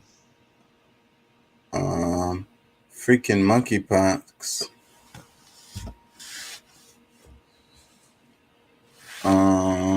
I guess we can talk a little bit about that. 17,000 cases of monkeypox infections in at least 75 countries, including the United States. Monkeypox isn't fatal, but it can cause fever, rashes, and extremely painful lesions. It's most often spread through close, intimate physical contact. On Saturday, for the second time in 2 years, the World Health Organization declared a global emergency to address the spread. The last time it was for COVID-19, this time for monkeypox. This is WHO Director General, Dr. Tedros Adhanom Ghebreyesus.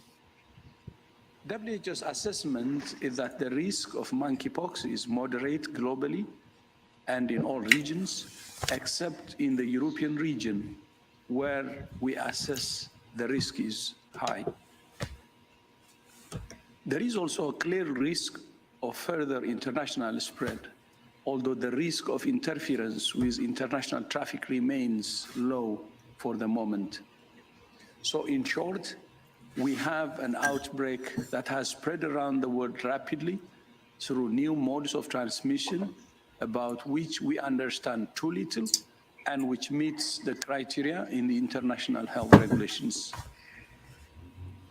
For all of these reasons, I have decided that the global monkeypox outbreak represents a public health emergency of international concern.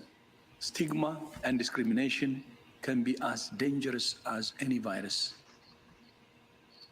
In addition to our recommendations to countries, I'm also calling on civil society organizations, including those with experience in working with people living with HIV, to work with us on fighting stigma and discrimination.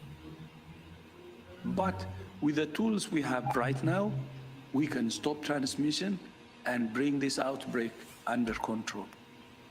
Here in the United Yeah, so next thing to be scared of. And then he's saying, on the one hand, we're concerned about, stigma and people mistreating others as a result of this. But on the other hand, he's saying, okay, this is a world health issue and we need to, so it's like when you tell people that it's a world issue, it's it's an emergency, and then you tell people to be nice to the people who could possibly have it or exhibit behavior that'll lead to having it, then you know what I mean? It's like you're causing this, because when you tell us in this emergency and it's super dangerous, then people are going to automatically just treat people in a different way, right? Yep. Yeah. That's just crazy. It's very. I don't like I say. I really hadn't followed it a whole lot, like covered it or really know too much about it. I was just like, okay, here's yet another thing to, you know, yeah. Scare the shit out of everybody. I'm not going to cover this for too long. I'm going to play some more though. United States, the Centers for Disease Control and Prevention has reported more than 2,800 cases of monkeypox so far across 44 states, with the largest outbreaks in New York, California, Illinois, Florida, D.C., and Georgia. The White House has not declared a public health emergency that could bolster the U.S. response to the monkeypox outbreak. White House COVID response coordinator Dr. Ashish Jha said, quote, "It's an ongoing but a very active conversation at HHS." That's the Department of Health and Human Services. For more, we're joined by Joe Osmundson, professor of microbiology at New York University, scientist, activist, author of the new book, Virology, Essays for the Living, the Dead, and the Small Things in Between. He's featured in a new piece in The New Yorker headlined, "The Agony of an Early Case of Monkeypox."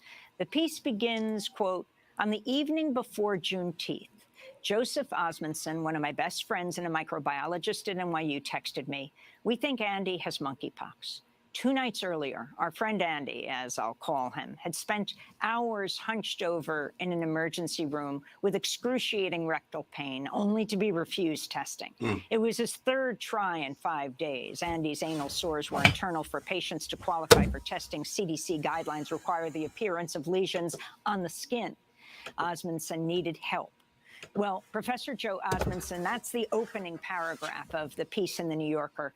Tell us where you went from there, and in the process, explain what monkeypox is. Yeah, I'll actually start with the second part. Monkeypox is not a new virus, and this is sort of why our community has been so frustrated by the lack of urgency to get us the tools we need to care for ourselves and each other and to prevent this virus. Monkeypox was discovered in 1958 in animals and was shown in 1970 to exist in humans. It's a virus that's related to smallpox. You mentioned earlier that it's not deadly. It's not very often deadly, but in this outbreak so far this year, there have been 5 deaths, all of them in the endemic region between Congo and Nigeria. It's a virus that is similar to smallpox, but less dangerous. But it causes pockmarks all over the body, high fever. The lesions can be in the throat or on the mouth, inside the anus and rectum. They are excruciatingly painful, and the course of infection typically lasts 2 to 4 weeks. And during this time, patients are asked to fully isolate. So again, it's a pretty miserable virus, although it's not very often deadly. The frustration has been that because it's so closely related to smallpox, we actually, prior to this sort of explosion of monkeypox outside of the endemic region, we have FDA-approved tests. We have FDA-approved medications that are likely to help ease suffering. And most importantly, we have vaccinations that can prevent infection. So we have all of the tools, and yet all of these tools have been exceedingly difficult to access, even for someone like Andy, who has a PhD, has friends who are working on the response. I mean, it took direct phone calls to contacts in the New York City Department of Health and in the federal government to get him tested. And then once he was tested and presumed positive, it took another few days to get him access to TPOXX, which is, again, an FDA-approved medication that we thought would help. Once he did get TPOXX, he went in 24 hours from being in the most pain of his life to the pain easing. And within 5 or 6 days, all of his lesions had healed, and he was cleared to leave isolation. Man, I ain't gonna lie, bro. Like them trying to say like it's not scary, bro. All I heard was like lesions in the anus, like rectal lesions, like that don't. and then I can But that comes understand. from sexual intercourse, though, bro. Like, you not that shit's not gonna attack you and then go straight to your ass, huh? Like, I don't. what the fuck? I don't think so because the other place they were talking about was throat, mouth. So Yeah. yeah, that's sexual. So yeah, freaking but still though, what I'm saying is like it's still scary as hell just to hear that. You're like, shit, now you just don't want to touch no banisters, you don't want to sit on toilet seats or nothing. Like you're just gonna be like, damn, I don't want no freaking lesions in my anus. Like that don't sound like fun. And then I could sympathize with the doctor having to treat this too, like because they were saying they were having trouble getting treatment, and it's because they don't see the lesions on their body and they're in their freaking anus. Like the physician is like, man, I don't really want to go up in there, bro. I don't really want to look in there. Yeah, that's one of them situations where the doctor's like, "Say, bro, this shit you got, we don't fuck with that. Hey, matter of fact, get the fuck out of here and take the chair you was sitting there with you." That's fucked up. We shouldn't be laughing at this, but I mean, you gotta sympathize with, you know, with the physician or whoever feeling that way. But I mean, but then on the other hand, it is their job, right, to treat people. That's what their job is. You know what I be thinking about all the time, because people want to talk about sex work and they talk about women. They call them whores, like, you know what I mean. But you know, like me working in a restaurant, I whore myself in the restaurant. You know what I'm saying? And most of you whore yourself on your job with the truck. You get what I'm saying? If you really look at it honestly and truthfully. So the physician whores himself out to his patients, even though he's a doctor. You know, that's what he's doing, you know. So his job is to treat all of the patients no matter what. Like it comes in, it's like the prostitute. She has this sweaty dude that smells bad, but you know, he tips or whatever. You know what I'm saying? And the physician has this guy with anal lesions. So like, bro, that's his job. Get up in there, deal with that. I don't know, bro. Pat says my connection won't let me get in, and he says, "Isn't that from and to gay people?" Well, yeah, You have to be pretty mature. Like you you can't you be don't have to somebody be. that you have to be somebody that don't take a liking very much into dark humor, because if Yeah, somebody come into your office and be like, "I got these lesions in my ass that hurts," you like, "What the fuck?" Like you just like what? it's like, are you joking right now? Are you serious with me right now?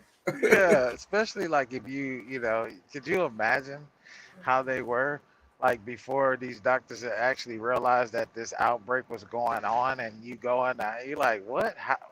How is that possible? Like, like I don't Yeah. know, bro. it's crazy, Damn. man. But no, you're right. You're right with everything you're saying. Like he has to treat them, but yeah. Yeah, so like you say though, if you could, like, are you serious with me right now? Are you joking? Pat says, I don't whore myself out to nobody, and if you sell yourself at work, it's your business. Just don't like just don't go to no fucking urgent care with this shit, bro. Because those are gonna be the ones that's gonna be like, we don't fuck with that here, bro. Like you need to go to the emergency room. Yeah, like we don't have the equipment. We don't have special. We don't have. You need a specialist, bro. Yeah. So, Pat, this comment though, Pat said, isn't that from and to gay people? It's true, but you don't have to be gay to catch this. But that's the community that has been struggling with it. But we have to keep in mind, you know, and I was talking to this about somebody, and it's like, you know, think about a woman who's married to a husband and he's in the closet. She don't even know that he's gay or bisexual, you know? And, you know, it's a lot of that out there, man. It's a lot of that going on where you have these situations. And it's really because of the community not accepting, especially in our community, is not very accepting to gay men, especially. And so they, you know, they hide it, right? So then they, you know, they even have a family, they get married, they got children even.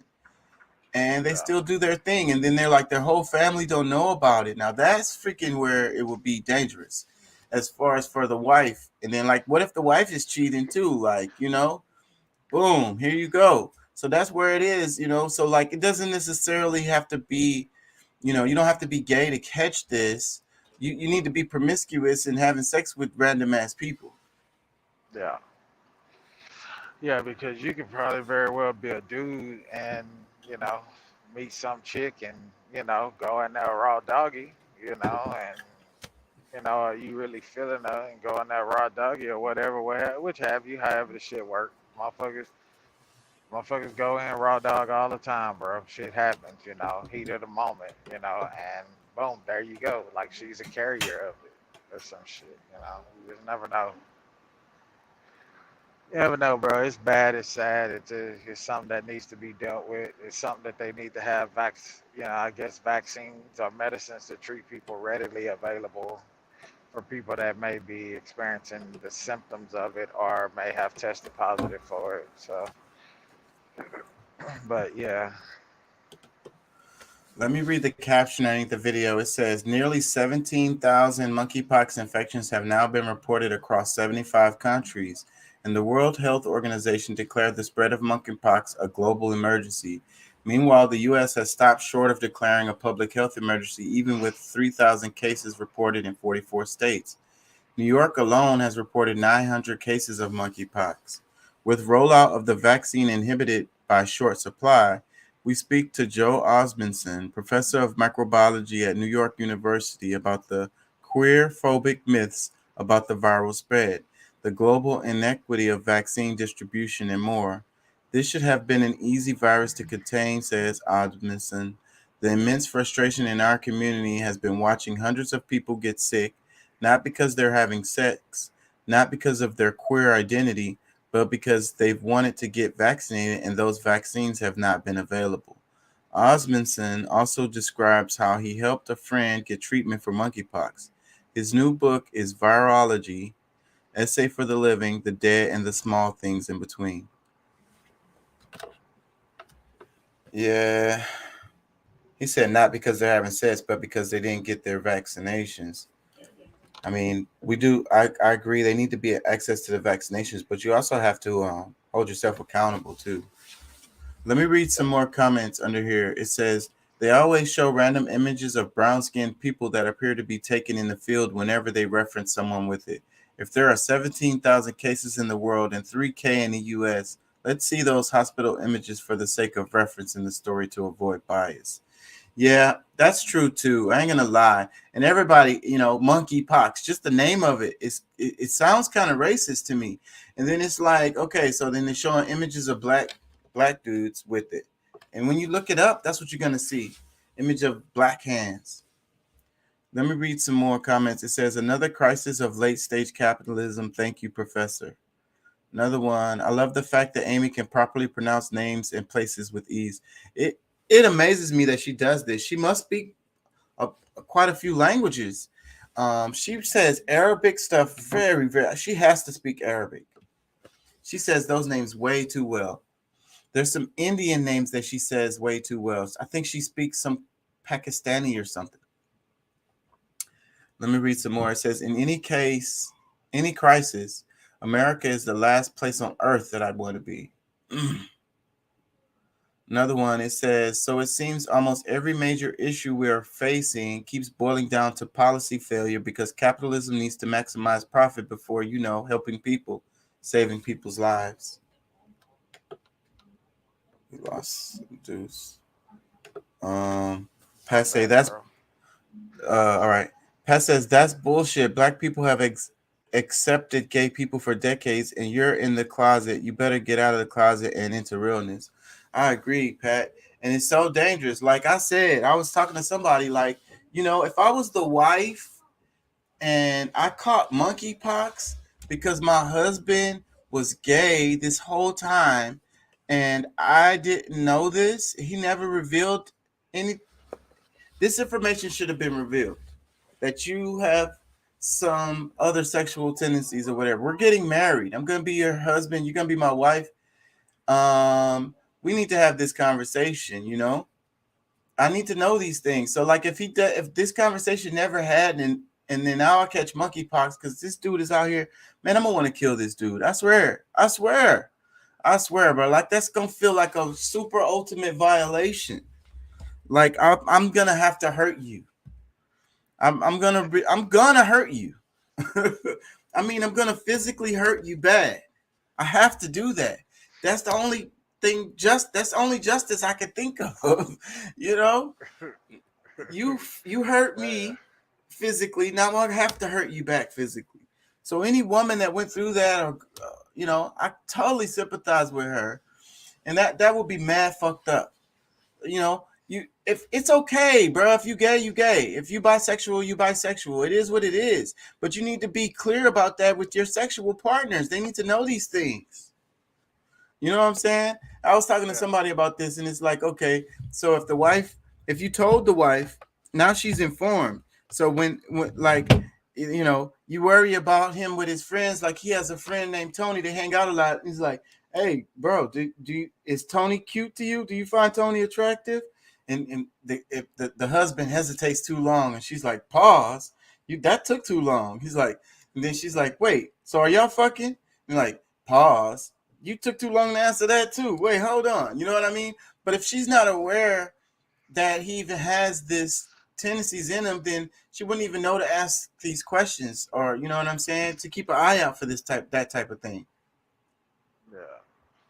But even if you are, like, if she is aware that you are a bisexual male or bisexual female, whatever, which have you, like, you still need to, again, hold yourself accountable and take some type of protective measures, have protective sex. Like, because you see that shit so commonly, bro, like gay males winding up with fucking HIV and this and that. And it's like, dude, like, protect yourselves, bro. Do something. Yeah, so the wife who ends up with it, and that would be so foul. Like that is such, like you said, he he didn't even protect himself when he was doing whatever he was doing, and then he brought it home to you, and like that's your husband. You shouldn't have to be worried about him being clean. You know what I'm saying? That's a violation, man. That's ultimate violation right there. Yeah, but yeah. At the end of the day, that takes a bold person to say they're gonna, you know, for a man to even say, "Oh, I'm gonna be with a woman that's bisexual," and for a woman like, what I'm saying, like, I just feel like, yeah, that shit may sound nice or cool. You getting ready to marry this badass chick and she bisexual and y'all have different chicks over, but like, bro, you have to somewhere in the back of your mind think like, where does her loyalty lie at the end of the day? Can I fully trust her? Or can I fully trust him? Like, But see, your I couldn't thoughts. do that shit. But see, your thoughts is what leads to people not telling their person that they feel this way. You know what I'm Well, saying? no, yeah, I mean, no, Ends I up being get a that. ends up being a deal breaker in the relationship. So then they're afraid to share it, Well, and that's that's what leads fine. to the guy in the closet. That's fine, but at the same time, like, hey, if you with a chick and you digging this chick and y'all, you really truly like in love with her and this and that, and you come out and tell her that, hey man, I'm bisexual. I like to indulge over here on this side, and she says that she doesn't want to get married. That doesn't mean that you won't find somebody else. You know what I'm saying? Because you may very well find a chick that's down with that shit, that find that shit cool for you to do, like, so I still think that you shouldn't be afraid. Like, to me, that statement that you made, in my mind, that's a cop out. That's a bitch move. Oh, I'm not gonna tell her because I love her so much. I may lose her, so I'm not gonna tell her, and I'm gonna just fuck other dudes, and then she gets pregnant with my child, and now she's infected with HIV, and now her and the baby both has it. Is that fucking fair, bro? Like, No, let's be I real. don't agree with it at all. I'm saying it. I agree with you. It is a bitch ass move. But what I'm saying is, that's what people are afraid of. They're afraid of people judging them and choosing to not be with them, and it be that one thing that just be the thing that pushes it over. But I feel like if we are more understanding with people about these kinds of things, then they're more likely to be honest with us and truthful with us and really be, then we won't end up in situations like that where this person is being dishonest with us. Because if we're more open to them when they're honest with us, then they're going to be more honest with us more often, hopefully. Let me read Pat's comment. He says most women know their husbands. The problem would likely be a man not knowing his wife and what she's when he's at work.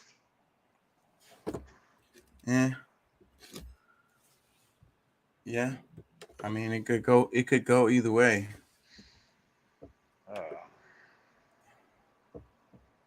Yeah, and like I say, it could be the woman out there cheating on you, bro, and she done truly fell for her sneaky link. Like, that nigga dicking her down real good to the point to where she like, fuck it, I don't even care, take the rubber off. And this nigga got monkeypox.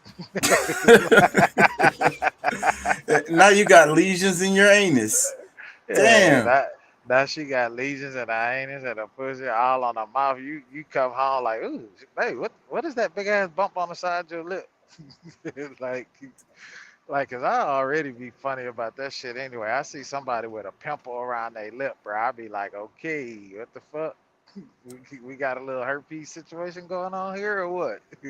Like, what the fuck? Bust that shit. Go get you some tea tree oil and put on that motherfucker or something. Get rid of that shit. That's so nasty. Let me read some more comments. It says, there's plenty of money for war, but not for health crisis. Taxpayers should be outraged about how funds are allocated and used. I agree with that comment. Say, Another, bro. go ahead. Go ahead. Nah, I'm just saying. I just had that thought. Like, in the year 2022, if motherfuckers are still passing a blunt around in rotation, y'all need to stop. That's some foul shit, dog. Nigga, everybody in the group need to have their own blunt. You're not hitting my blunt, nigga. Like, if you ain't my brother or somebody that I know, like, I know how you get down, not hitting my blunt, bro. I'm just saying. I'm Yeah. not shorting you on my cigarette either. Yeah, we smoke personals over here. We smoke Yeah. personals over here, player. Yeah. Like, let me hit that now. We smoke personals over here, player. Yeah. Roll you one up, bro. Another comment, it says, I love your channel. Please stop showing black hands for monkeypox. I'm telling you. Another comment, it says, monkeypox is usually a self-limited disease with the symptoms lasting for 2 to 4 weeks. Severe cases can occur. In recent times, the case fatality ratio has been around 3 to 6%. Monkeypox can be fatal. The current outbreak is still statistically too small to have any estimate of fatality rate. Okay. All educational. Let me read some more. It says, I've been following the monkeypox as closely as I can through my contacts in academia, and there is something that I've noticed. In the beginning, when there was such a scare for 4 months back, it was not responded by the UN. They acknowledged it, but but it was not a pandemic. My academic contacts across the planet were also not concerned. Okay. The pox was mentioned and started and spread rapidly in NATO countries who are present in West Africa. The pox was not even common in the cities of West Africa, but was being actively mentioned in the press of NATO countries. My conjecture is that NATO troops in the jungle picked this up and brought it back to their countries. Then others vected it from there. Damn. Okay. I'm not gonna make no comments on that. It's gonna make everybody mad.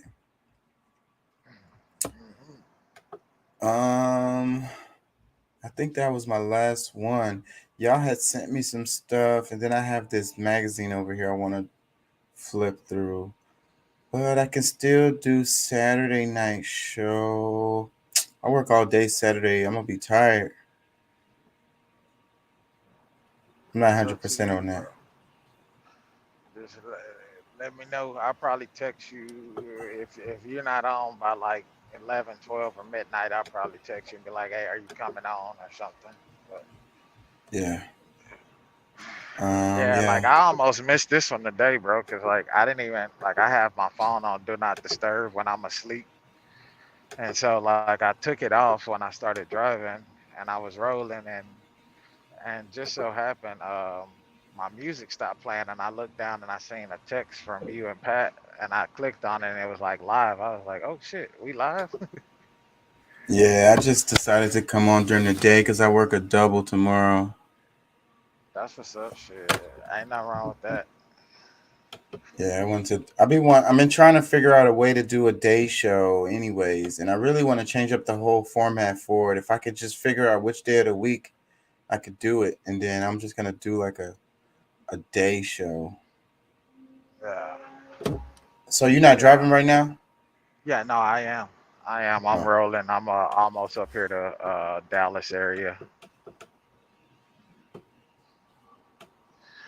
Yeah, man. Shit. Hey, so that I did see that text with a restaurant. Is that where you currently working now, or is that just a yeah. restaurant you were telling us to try out? Nah, that's where I'm at. Oh, okay. Okay. It's out there in your neck of the woods. Yep, it's real close to me. I can get there in like 10 minutes, less than that, 12 minutes. Oh, okay. That's what's up. Yeah, I like to work close to where I live. I don't like commute.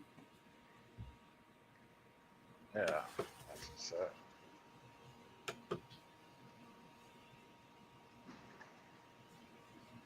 Oh yeah, they caught a bunch of cat. They found a whole bunch of Cadillac converters. I saw that shit, like a whole shit ton of them in like a warehouse or something. And they arrested some people.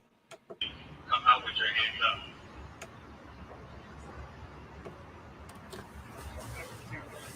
Search warrant for Unit 604. This is the police. Come out with your hands up. People been going around the city and just getting up under people's cars and taking that shit real quick too. Yeah, that's fucked up. Person comes out, their car's all fucked up because somebody done stole the damn shit off the bottom of it. Yeah, that's some whole ass shit. Lock them niggas up. Fuck that. It's weird Yeah. when I do Instagram on my computer, it doesn't refresh. It's weird. And then I can look on my phone and it'll be on a totally different part of the timeline. It's weird. That's crazy. Yeah, man.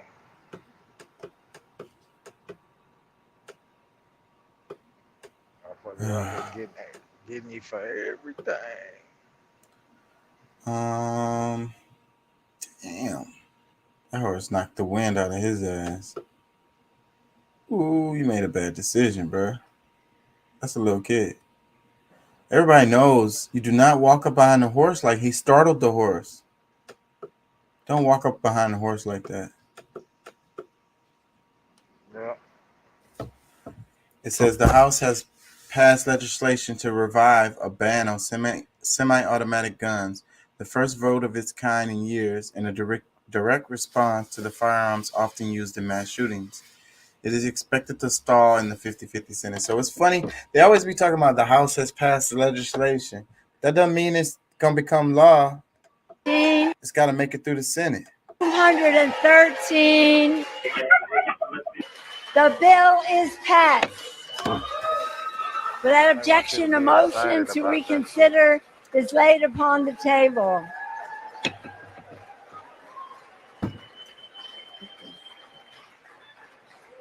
On this, What are they clapping for? And it's crazy because, like, the government, like, people don't even understand how the government works. Like, they know which streets, they know all the street names. Oh, it says J Prince buys 100,000 plus acres in Belize with mountains. Belize is where I want to go. I swear, that's where I want to go. If I leave the United States, that's where I'm going. Let me play this. All of this is God's made artwork. Now I'm gonna come and sprinkle it a little bit with some man-made living equipment. There you have it, live and uncut. The mountains of Belize. Prince Mountains, Prince Jungle, Prince Island, and this is Prince Mountain. To be continued. Yep, y'all remember it the way it looked right now. This is the beginning. This is a dream. Watch the dream come to reality. Unfold right before your eyes. This is the raw and uncut version with just God-made artwork. All of this is God's made artwork. Now I'm gonna come and sprinkle it a little bit. Man, that's big boy shit. I ain't gonna lie. I'm not gonna lie. I've been a fan of Jay Prince and the way he moves and stuff he does for a while. I've been following that guy. Yeah. It's kind of like what I be saying. You kind of got to be a bad guy to be a good guy sometimes. I think he's a good bad guy. Because he really does give back. He takes first, but gives back after.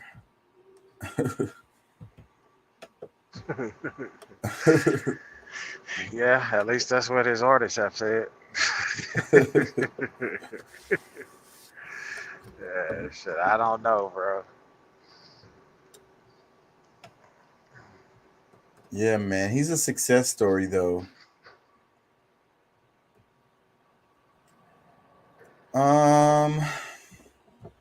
I have this magazine that I picked up, and it's interesting. So maybe that's what I'll share with y'all. Can y'all see this? It's just a magazine. Wellness, kindness, mindfulness, inspiration, breath, memory. The power of nostalgia, strengthen your memories, understanding dreams. So that what caught my attention. What's up, Pat? What's the deal? Chilling, man. How you feel? Yeah, you sound fine. Yeah, I feel pretty good, man. Finally got to a little spot where it's a little bit stronger connection. I'm at the truck stop, chilling. Just grab me something to eat, and this little corner over here at the Subway seems to be pretty decent. You know what I'm saying? Jumping on the Subway Wi-Fi. You said in the comments that you're not a whore. You know, but do you get the concept of what I was talking about, though, or what I meant? No, by it, right? I know what you mean, but at the same time, I mean, there's some, literally they're whores. You know what I'm saying? Like, Yeah. Some females, that's exactly what they are. I mean, there's no other way to express what they do and what they are. But you know, and I know what Yeah. you mean. I know what you meant, but that's why, I took the chance to throw that little joke out there. Yeah. Because there's certain And hey, you my boy, and if you wanna, you wanna sell your little snake or your little all your booty, that's up to you. You know what I'm saying? that's your personal business, you know. No need to put You it know all what I'm out saying? there. I ain't judging you for it, so Yeah, you know. yeah. Uh, That's on you. Damn. so certain but there's certain trips that you don't take or whatever, right? Like when you because you independent contractor, you choose your routes and whatever. Like there be orders or whatever that you pass on, right? Or deliveries or whatever, Start. certain jobs that you pass on, right? Wait a minute, you breaking up bad now. See, it's starting to do what it did earlier. I was asking, I heard you say something about delivery. yeah, I was saying your jobs that you choose your job, so you pass on certain jobs, right?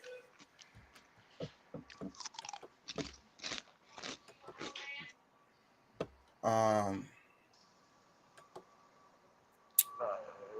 Oh yeah, yeah. I mean, cause yeah, he can as an independent contractor. Yeah, if it's not paying him what he feel like it's worth, it should be. If it's not paying what it should be paying or what he feel like it should be paying, if it's not gonna be profitable for him, yeah, he can refuse the load at any time as being an independent contractor. But then there's times where you get offered a load that's not paying you what it should what it's worth. It's not paying you, not really gonna make a profit, but it could be going to an area that freight is at as high. You know what I'm saying? Your likelihood of getting something that you're gonna make a big profit to you out of that area is gonna be good. So then you say, fuck it, I'll go ahead and take the bullshit boo boo load just to get me to that zone. yeah, So it's like it's it's a kind of chess like, game, bro. yeah, I get it. So it's kind of like you let the mother people pay for you to get over there, so you won't have to pay that out of pocket, so that you can get over there and get you a good load. Yeah, yeah, exactly.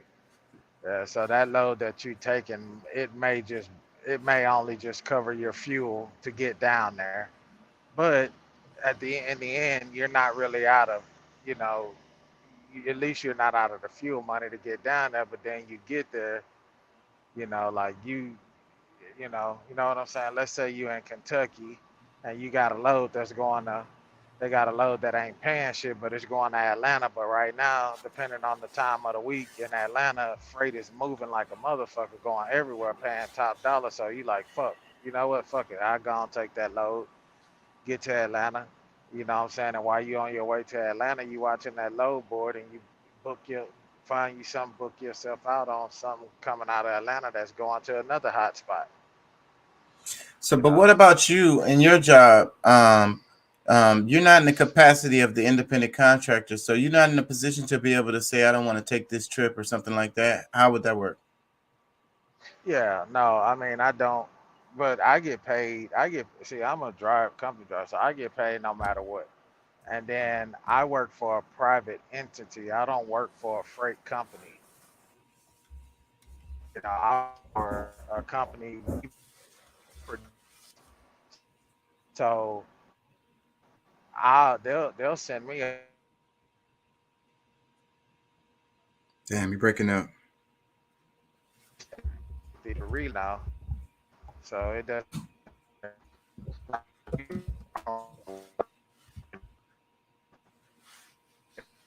Yeah, you're breaking up. Um, Damn, that sucks. Let me play this right quick, then. Everybody around me to be happy. That way, every moment that we have and wherever we're at, we having fun and we enjoying life and knowing none of this Hear me, is bro? promised. Yeah, I can hear you. I can hear you. Go ahead. What you were saying? My bad. Oh, okay. That's it on that.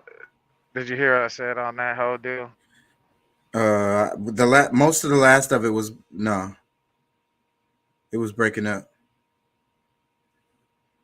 I don't remember what the last thing you said though. You still there?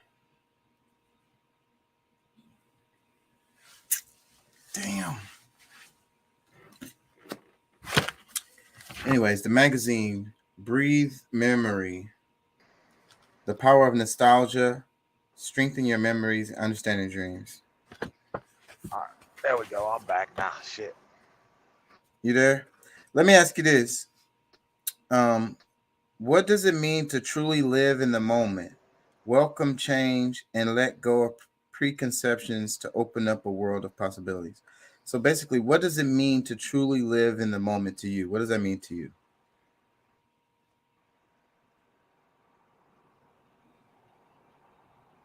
You say to truly live in the moment? Yeah.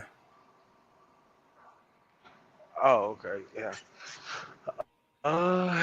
Live in the moment to just embrace it, bro. Just embrace the moment. To truly live in it to me is just, you're not worried about the what ifs.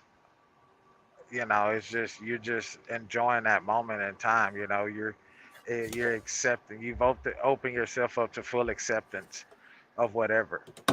You know, and just it's a moment of. I feel like to live in the moment is a moment of clarity, a moment of the freedom that you've been seeking. You've kind of embarking on it in that moment. You know, that's just Yeah. my take. Pat's comment, he says, Deuce works for a company that is a specialty company. They pay him well because not many people do what they do. Oh, specialized ass nigga. Hey, bro, there's room for you. There's room for you too, God dog it. Come on, get your Yeah. CD. Hell, you ain't got to get your CDL. You can come work at our plant. Come work in our plant. You're not gonna deal with any hazardous chemicals. It's all shit you breathe in. Oxygen, nitrogen, argon, all shit you breathe in. Yeah. You, you sound like the guy at the training, the training coordinator. Uh, it's good. um, It's good. It's a good company. Good company to work for. You can come. You know, a lot of room for growth. um, this thing what I asked you a minute ago about what does it mean to truly live in the moment, and it's like, it said be here now. So it's like that's one of the things I freaking focus on in my life. And some years ago, once I was thinking about time and how everything is really just the infinite now, time is really just the infinite now, then the only place you want to be in is now. So when you spend too much time thinking about like the future, then that's leads to anxiety. When you think too much about the past, then that leads to depression. And you should reflect and you should plan for the future, but you can't get stuck in the past. You can't get stuck in the future. So but it's really easy to do that, and then that causes mental instability. That causes freaking insanity. So like, and I just remind myself of this over and over again to be into now. Be in now, and try to Well, take in the moment. I feel like that's a form to be in now would be a form of you know to be present in something that doesn't exist, which that's what you have to do in order to be. People think, like people always tell you, man, wake up and face reality. To face reality every day, to live in this reality that we live in is a mediocre fucking life. You know what I'm saying? To be successful and to think and to be like the Elon Musk of the world, you have to think beyond what you see right now. You have to envision, you have to be, and I feel like being in the now is being in that other realm of life and not this reality of what we call life. Mm. You know what I'm saying? Because if you're constantly living in reality, and your reality is telling you that you'll never fucking be the guy that sends rockets to the fucking moon, then you'll never fucking get there. But if you think it and you believe beyond that and you imagine that, and you know, and able to understand people calling you weird because they don't understand your thought process, you'll get there one day, and then you can shit on everybody else, and that, not necessarily shit on them like in a bad way, but hey, you know, Chaka's sending rockets. King Chaka Entertainment is going to space. Yeah. You know, that's your form of shitting on people. You know, but we're taught all the time, oh man, you need to live in your reality. Well, if I live in my reality, my 9 times out of 10, my reality is showing me that I won't be no better than this block that I live on. Like, you feel me? I So feel you, but, and I agree with what you're saying, but I don't think that's what they really mean when they're talking about, you know, being in the now, because it's like really, because now constantly changes. Like even you constantly changes. Like they say, you never dip in the same river twice, and it's like you're not the same you twice. You know, even from one moment to the next, your cells are regenerating. You know, you everything is changing about you. Let me read some of this article right here. It says the idea of impermanence forms a cornerstone of many Buddhist teachings, with the belief that everything in our life is impermanent and nothing lasts or stays the same. Trying to grasp or hold on to the way things were or even the way things are today will only bring suffering, because everything will inevitably change. This is an essential and inescapable fact of life. Tides change, seasons change, times change, and people change. The way you're feeling in this moment as you read this is different from the way you were feeling an hour ago, and the way you will feel in an hour's time will be different again. Buddhists believe that welcoming impermanence opens up to the possibility of happiness in the present moment, and that there's always beauty to be seen and felt in life.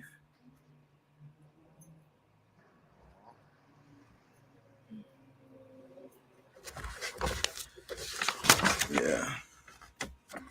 that's true, bro.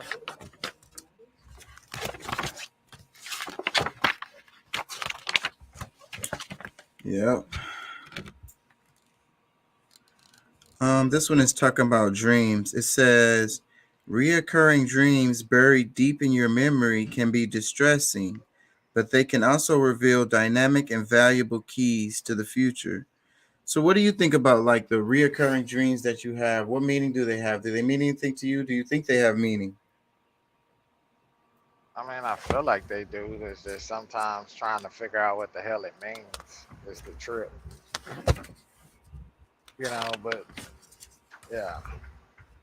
And a lot of times, I think a lot of times your dreams could be your thoughts, even though you that thought didn't, like you per se, you didn't think about that throughout your day while you were awake. Subconsciously, you actually were thinking about it, and you go to sleep, and then it's like it's replaying. You know what I'm saying? Mm-hmm. So I feel like your dreams do have meaning.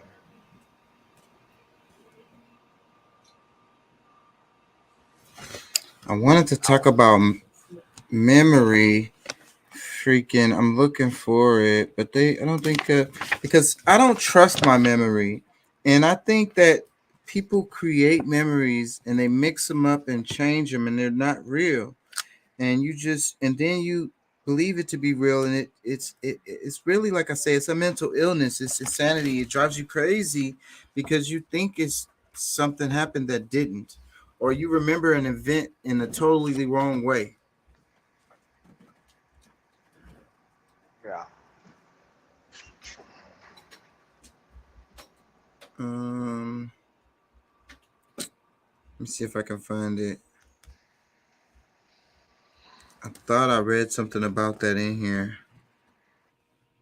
Difficult memories can be helpful if you know how to decode them.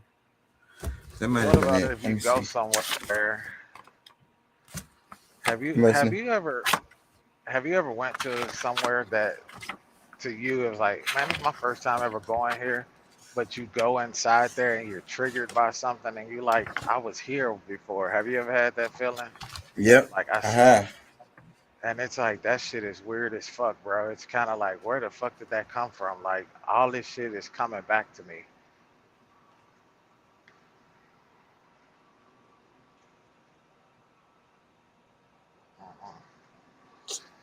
Because it's like that movie, Inception. I think we do that to ourselves and even our family members, especially our close family members, like our parents and siblings.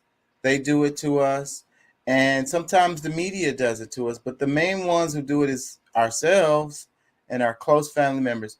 And we create memories that aren't real, you know, and we twist memories up in a way that are not real, and a lot of times it's not helpful. Let me read a doc Pat's comments. He says, living in the moment to me is deciding what I want to do in that moment. No worries. Yes, that's what it is. He says, I had an opportunity to get all of the books offered my government in chief for the law. We have to talk. Plus, I want to do an album. Not sure if you got my message earlier. I don't think I did. I don't remember seeing nothing.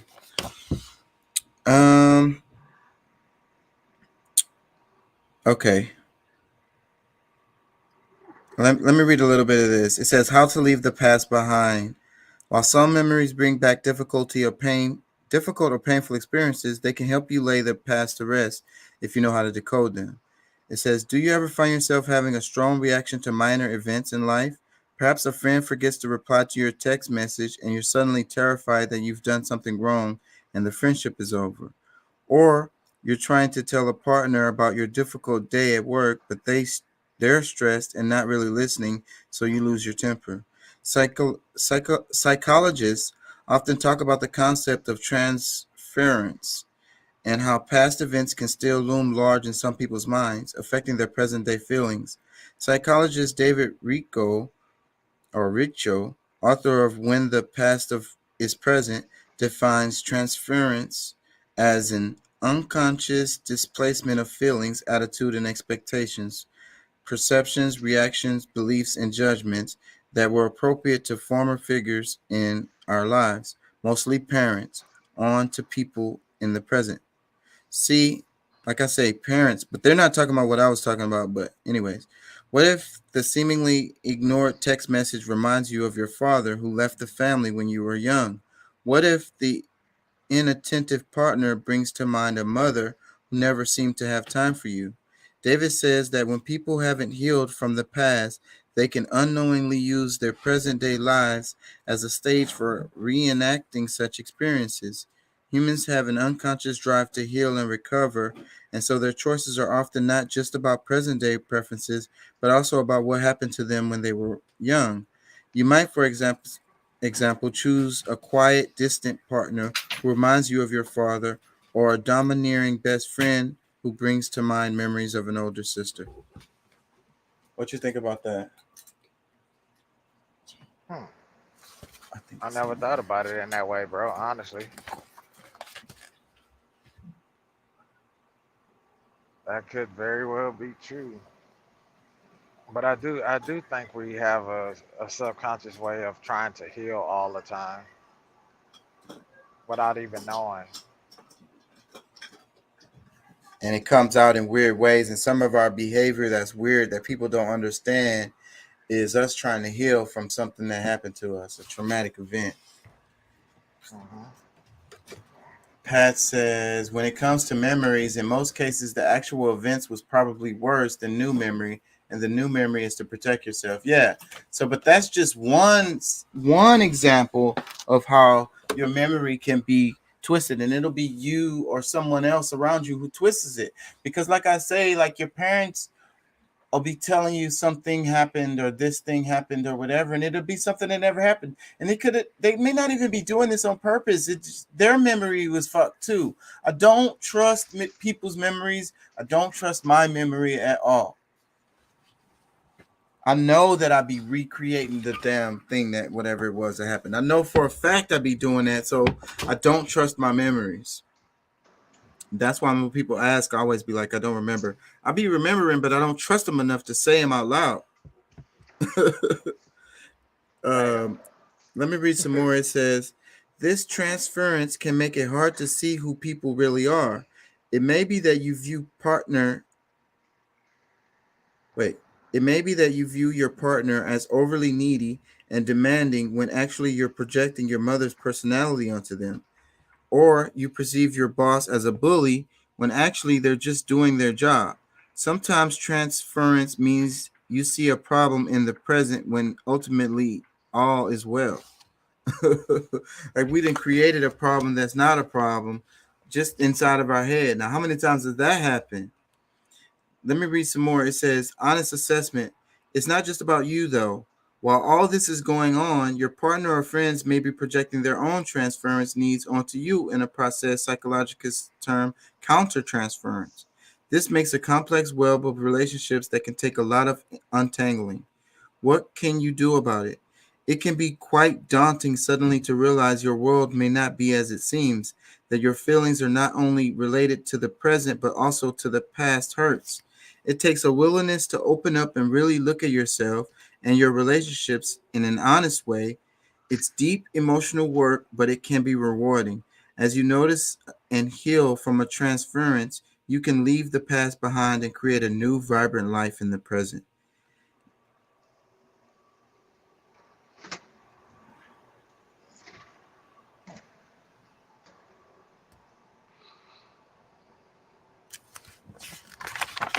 Yeah.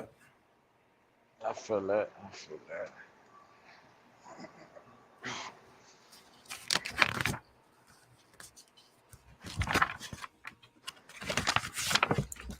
Let me see.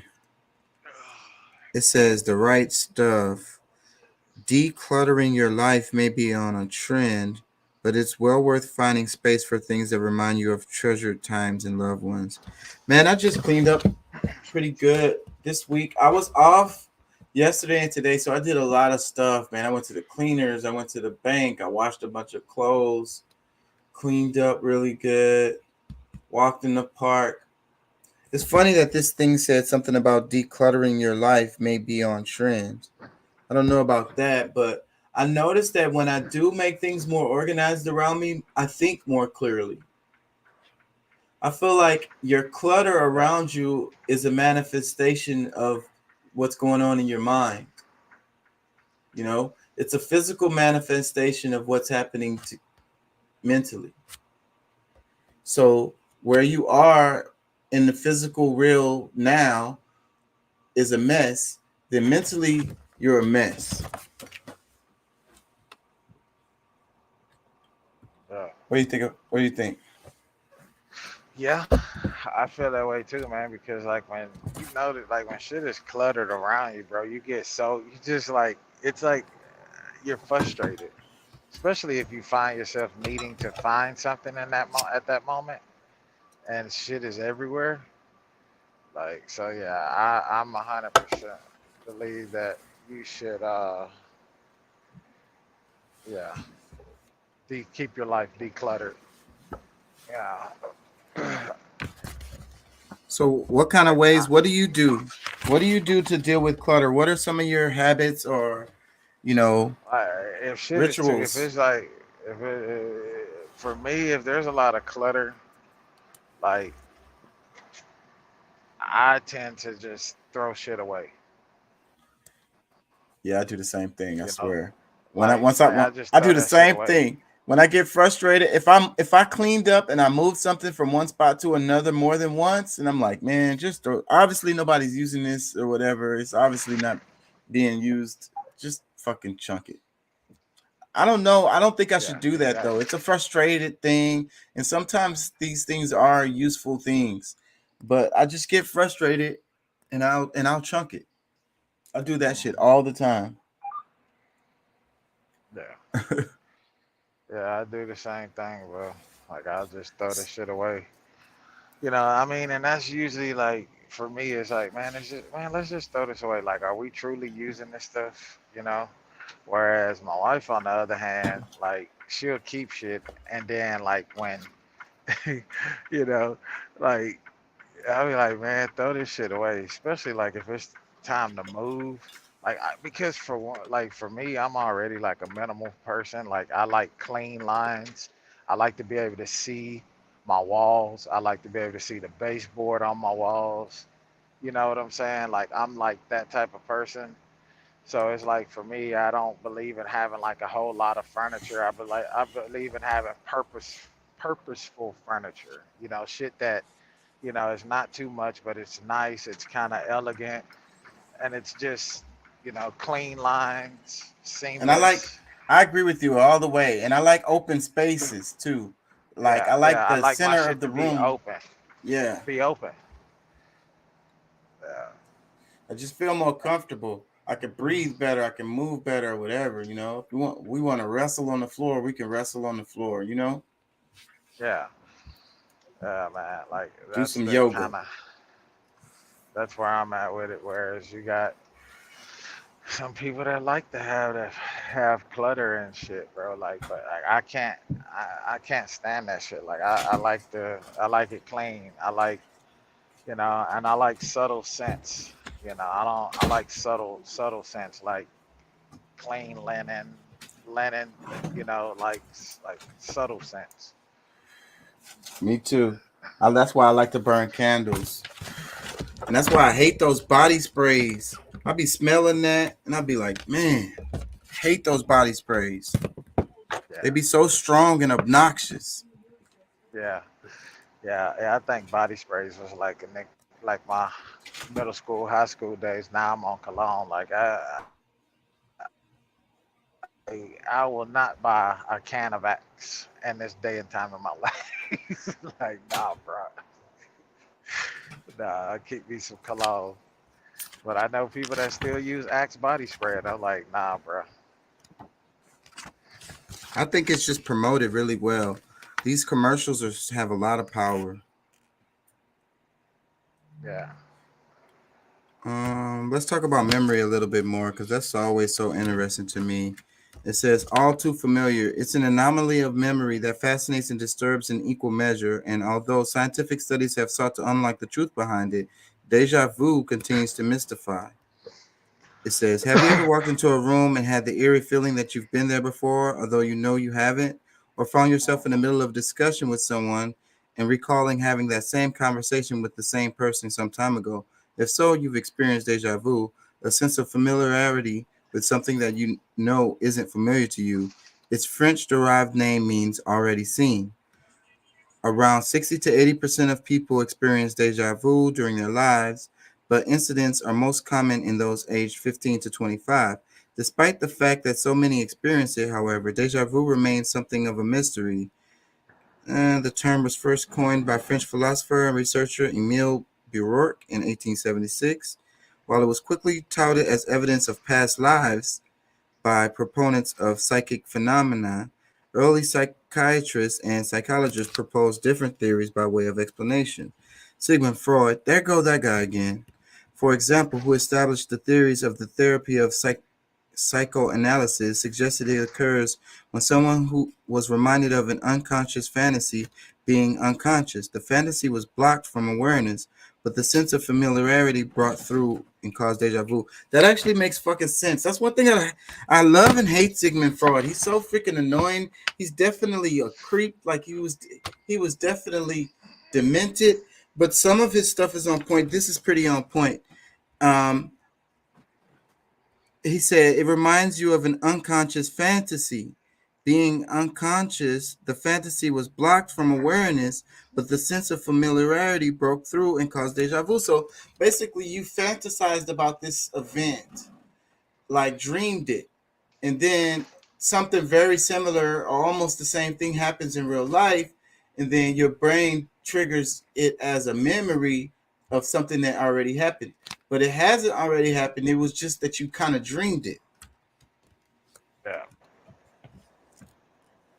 Let me read some more. It says, a different theory was proposed by renowned psychiatrist Carl Jung and possibly arose from a personal experience during his first trip to Africa. While gazing out of the window of a train, he felt as if he was returning to somewhere he had lived 5,000 years ago. He therefore suggested deja vu arose from tapping into the collective unconscious, which consists of fragments of collective human experience that are passed from generation to generation. Dozens of explanations have since been proposed, but more recently, scientific studies have shed fresh light on deja vu. I like that too. I really like that a lot because saying that, it's a collective human experience, collective consciousness. I believe that the minds are connected, and so, what's wrong with us having a memory? Like our DNA, our freaking carbon that's in us, all of this stuff definitely hold the water, it holds memory. So, who's to say that we don't have memories from somebody, that was in our lineage that came before us? We Yeah. definitely our stomach definitely has memories of them, because I was reading about that. I think I wrote a paper about it, talking about how your even your grandparents' diet, your great grandparents' diet affects your health. You know what I'm saying? The stuff they ate affects your health, your grandparents and great grandparents. So if your body remembers what your great grandparents ate, then who's to say we don't have some actual memories from them? That's interesting. Let me read some more. It says, what's known about the phenomenon is it's associated with temporal lobe epilepsy. Epilepsy. Fuck. That's my dyslexia, y'all. It says, what's known about the phenomenon is its association with temporal lobe epilepsy. The temporal lobes are in the brain just behind your ears and are involved with the encoding of memory and processing of emotions, among other tasks. People who have temporal lobe seizures sometimes experience deja vu before and during an episode. The role of the temporal lobes in the memory has led some researchers to ask whether they might also be responsible for deja vu in people without medical conditions. Long-term memories, events, and facts are stored in the temporal lobes, and it also helps with detecting familiarity and recognizing events. Some researchers therefore think it may involve a glitch in the brain, where the nerve cells related to recognition and familiarity fire at the same time, causing the brain to mistake the present for the past. Let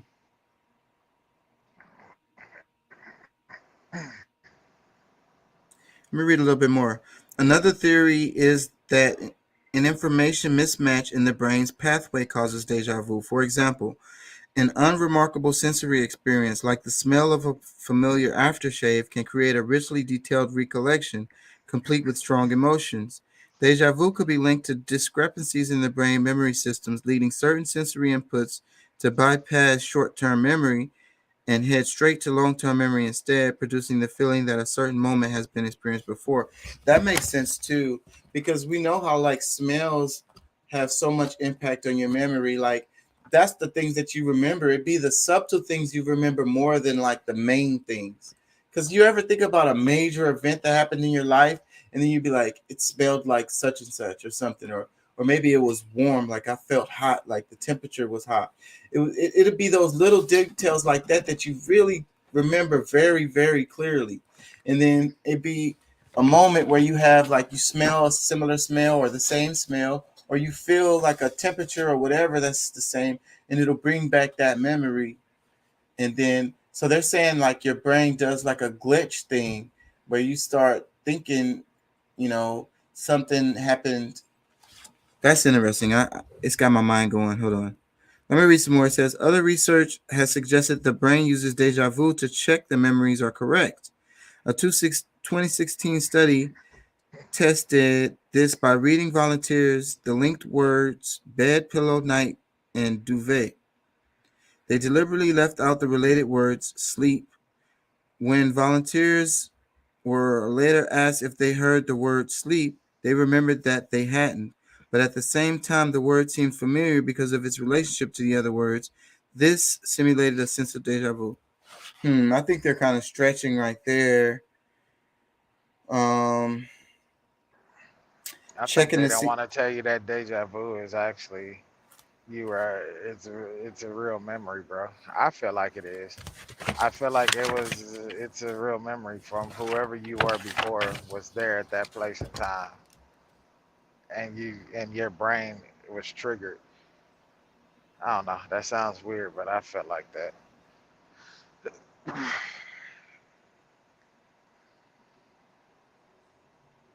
I don't know.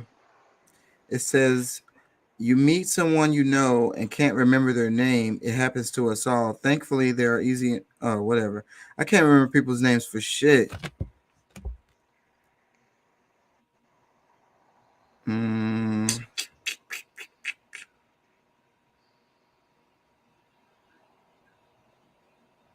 Give me a second. Oh, there it is. I think this is what I was looking for. It says escaping the trap. Filling the gaps of memory with your own narrative can become a habit, one that's worth keeping in check. That's what I was talking about. It says filling the gap of memory with your own narrative can be a habit, one that's worth keeping in check. And we all need to be aware of that shit because that makes us crazy. Let me see. Um, Let me see. What are the first words that come to mind when trying to describe someone who's telling lies? Insincere, unfair, dishonest. Although lies and honesty are normally thought of as being at odds with each other, and saying the opposite is likely to raise some eyebrows. Could it be that they're not always at the opposite ends of the spectrum after all? Dun dun dun. It says confabulation. I've never seen this word before. Confabulation is a term that comprises the two. It's what the mind does when trying to make sense of the events in the surrounding world, which results in an honest lie. If this wasn't enough of a surprise, it also seems that these types of lies appear in communication between people more often than expected. An honest lie. Let me read that paragraph again. Confabulation is a term that comprises the two. It's the what the mind does when trying to make sense of the events in the surrounding world, which results in an honest lie. So you're trying to make sense of the events in the world, and you tell an honest. I don't really get that. Come on, y'all, explain that. It says, "What's a confabulation?" To fully understand the term, it's important to begin by noting the weight that it carries within a medical setting. First used as a technical term by the German neurologists Karl Bonhoeffer, Arnold Pick, and Karl Wernicke in early 1900s, a confabulation is used in the context of memory disorders. In medical terms, it's a symptom of when a person fills in any gaps in memory with false information. In psychology, it seems as an error in recollection, as a result of which fabricated events are created. This is different from lying, as a person who confabulates is unaware of that information being false and sincerely believes it's true. Okay, now I understand. So they're not intentionally lying. And like I said, I don't trust my memory. So it's like somebody asks me what happened and then I try to tell them the story and then the story is wrong, but I don't know that it's wrong. I'm just telling you what my mind is telling you to tell you what the memory was, even though my mind has already confabulated the memory and changed it and switched it up and filled in the gaps. And so I'm not lying to you, but still what I'm saying is not true. Wow, that's heavy. Let me read some more. It says, Brené Brown, author and research professor at the University of Houston Graduate College of Social Work, suggests that confabulation affects everyone and can be used as more regular term to describe a lie that's told honestly. This means that confabulation might impact your daily interactions more often than you think. These honest lies happen every time you try to explain behaviors of people around you by making up a narrative. Let me say that again. These honest lies happen every time you try to explain behaviors of the people around you by making up a narrative. So that sounds like racism a bit. That sounds like you know, what do they call it? Prejudging people, prejudice. It's like you think that you know. You've given these people a narrative and you think you know, you really believe it to be true. You think it's true. You're not lying. It's like, but you created this narrative for these people. You don't even know these people at all. Let me see. It says, for example, do you remember a time when a colleague failed to respond to your morning greeting and you were quick to assume that it was because they didn't like you? Or an occasion when you were interrupted during a meeting and you told yourself it was because your ideas weren't good enough? Perhaps a neighbor didn't even look at you when crossing paths and you were convinced it was because of that loud music you were playing that night before. All of these are examples of confabulations. You honestly believed all these explanations to be true when you were telling them to yourself or others, however, they were most likely lies. The colleague was daydreaming about the first cup of morning coffee. Your contribution during the meeting sparked a brilliant follow up idea, and the neighbor was rushing to get home on time and didn't notice anyone. Confabulations outside of its medical meaning can often be influenced by the psychological bias called a confirmation trap. In simple terms, this is one of the games that the mind plays when it looks for evidence to confirm existing beliefs or views instead of seeking reasons why they might be wrong. This bias is so strong that it can make you focus only on the evidence that reinforces these existing beliefs, blocking out anything that denies them without you even realizing that something is being overlooked. Research shows that even when the counter evidence is pointing out, a confirmation trap can make it very hard to change your opinion. I think this is what's happening, and this is very, very, I'm so glad I read this. Let me read this paragraph that I just read one more time because they just said some shit right here. One more time. In simple terms, this is one of the games that the mind plays when it looks for evidence to confirm existing beliefs or views instead of seeking reasons why they might be wrong. Why you might be wrong, like the person, like me, what I'm thinking, like I might be wrong about this, but this is a mind trap to keep you from going down that road. It says, in simple terms, this is one of the games that the mind plays when it looks for evidence to confirm existing beliefs or views instead of seeking reasons why they might be wrong.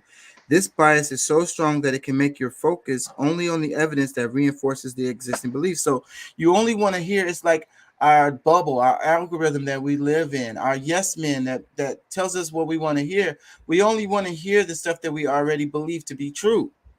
It says this bias is so strong that it can make you focus only on the evidence that reinforces these existing beliefs. So you're gonna disregard all the other information that was given to you and just latch on the parts that reinforces what you already believe. It says blocking out anything that denies them without you even realizing that something is being overlooked. So your mind is not allowing you to realize that you're overlooking something. What do you think about that?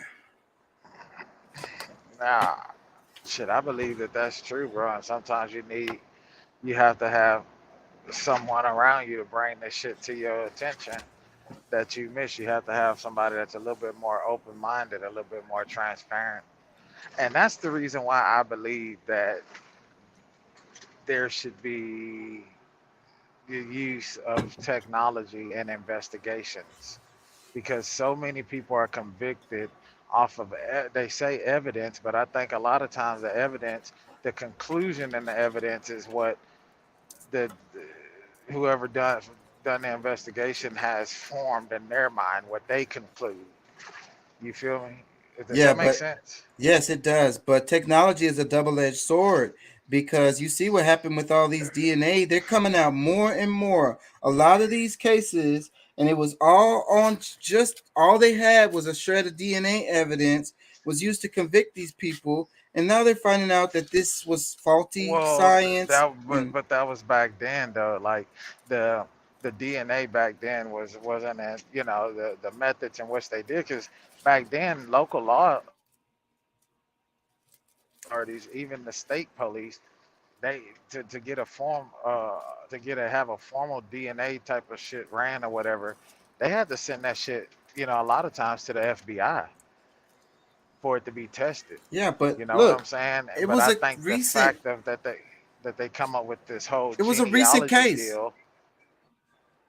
It was a recent case right here in Harris County, bro. Like the whole damn fucking department was in trouble, bro. Like, and it was this one lady, they hired her, and she obviously didn't know what the hell she was doing. She touched thousands and thousands of cases.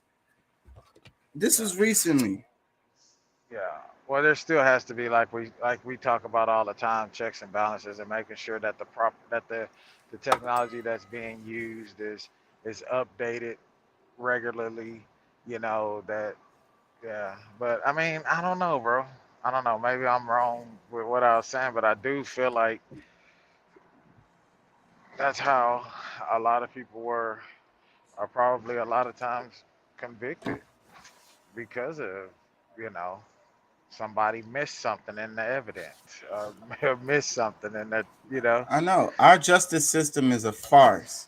Let me read Pat's comment. He says, my deja vu experience felt so real or was real because I experienced it in another realm and when a similar event mirrored it in yet another realm. Yeah, Pat, you did it. You did it 3 times at one time. Let me read another comment. He says, oh, that's the same one. Yeah.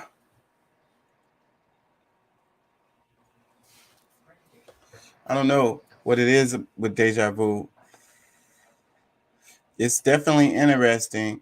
And the thing is, nobody knows what happens after you die. So if someone says, you know, hey, I get reincarnated, or you're going to get reincarnated, or I was reincarnated, can't nobody really argue with that because it's like, you know, how it could be true. Or when we die, it's just nothing, you know? I think our energy would definitely be recycled. Energy can't be created or destroyed. But you know what actually happens when we die, you know, who the hell knows? Ain't nobody came back to tell us. And, you know, and I believe it's like that for a reason, you know. There's borders, there's realms you're not supposed to cross. Like I believe if you did bring somebody back to life, that would be evil. Did y'all see that movie called Lazarus, where they was working on the technology and they like brought this dog back to life, and then they fucked up in the experiment, and one of the lead researchers, it was a woman, she got electrocuted and she died. So then they tried because they had just successfully did the experiment and nobody knew about it yet. They were about to publish it and everything. So then they said, fuck it, let's try it with her, and they brought her back to life. Came back evil, killed everybody. She was not the same person. It was a whole different entity now. But that's why I believe that your deja vu, like in this article that you're reading, they tell you that it's your mind glitching, you know, or it's you having a dream. But I honestly believe that that it was something that actually happened, bro. Like it's something that truly fucking happened because we don't know all of the different realms in which our brain and the way the universe and things work. You know what I'm saying? Like I believe, like everybody. I mean, yes, we have to follow the science. I get that. We have to study the science, but I don't think science is above what has gotten that far when it comes down to that type of shit, bro. Like, in all honesty, like I feel like the human life, the spiritual realm, is so much deeper than science. Like, science hasn't even begun to embark upon it. Like, they're nowhere near close to figuring it out. Yeah. I want to read some more of this article. Just the last of this part right here. It says they're still talking about that's why I say I do not trust my mind. And this is interesting about the honest lies, because I don't trust my mind, and I try to be honest all the time. And I think it's a habit. I think you have to try to make a habit of telling the truth in all situations, because the more you lie, the more your mind kind of takes over and fills in lies for you, like on automatic. So for me, telling the truth all the time, then my mind automatically, when I try to lie, I tell the truth. I have a hard time lying. I suck at lying. I'm a terrible liar. Don't commit a crime. Telling you, I'm just gonna snitch on myself and everybody else involved. Probably not even on purpose. Because I'm like this. If you ask me a straight up question, I'm gonna give you a straight up answer. I don't fucking willy around shit. It's gonna automatically just roll out. So it's all about your question with me. Like I will withhold information, you know what I'm saying? And I consider that lying. But it, for the benefit of whatever the situation is, I mean, like I said before, I think sometimes you really just have to lie. But only time I really lie on purpose is to protect people's feelings. But if it's a subject I don't really want to go to, I'm avoiding or whatever, then yeah, your question means everything. So, but if you ask me the question straight up, I'm going to answer it straight up. Let me read this. It says, why is this important? These honest lies that you might be telling yourself and the confirmation trap that the mind has prepared for you are likely to be reinforcing those false, often self-limiting beliefs that can affect your work, relationships, and as a result, overall well-being. I believe that's so true. That's a problem I'm having. I swear I know I'm having this problem. Let me read some more. Just pause for a moment to think about how many misunderstandings or conflicts you would have avoided by not engaging in a likely false narrative of the mind. How many opportunities might you have taken if it wasn't for that self-defeating belief you thought you saw confirmed repeatedly? Oh my God, these people are talking to me. Let me read some more. It says, by being aware of what the brain is capable of, you can start challenging these mind games when they happen. Instead of believing a false reality, psychologist and author Raymond S. Nickerson highlights the extent of the confirmation trap's influence on the mind in his research paper on the subject, saying that if there was one aspect of human reasoning that deserves all attention above all others, the confirmation bias would have to be among the candidates for consideration. Confirmation bias is a trap with no hope of escape from it unless you can become aware of its existence and pay attention to it, because only then can you start looking for ways to overcome it. It's comforting to believe that the surrounding world can always be fully understood and correctly interpreted at all times, but looking at it through your own lens. It feels good to be right and know it all, and that's exactly what the mind loves the most: clarity and a full story for any situation.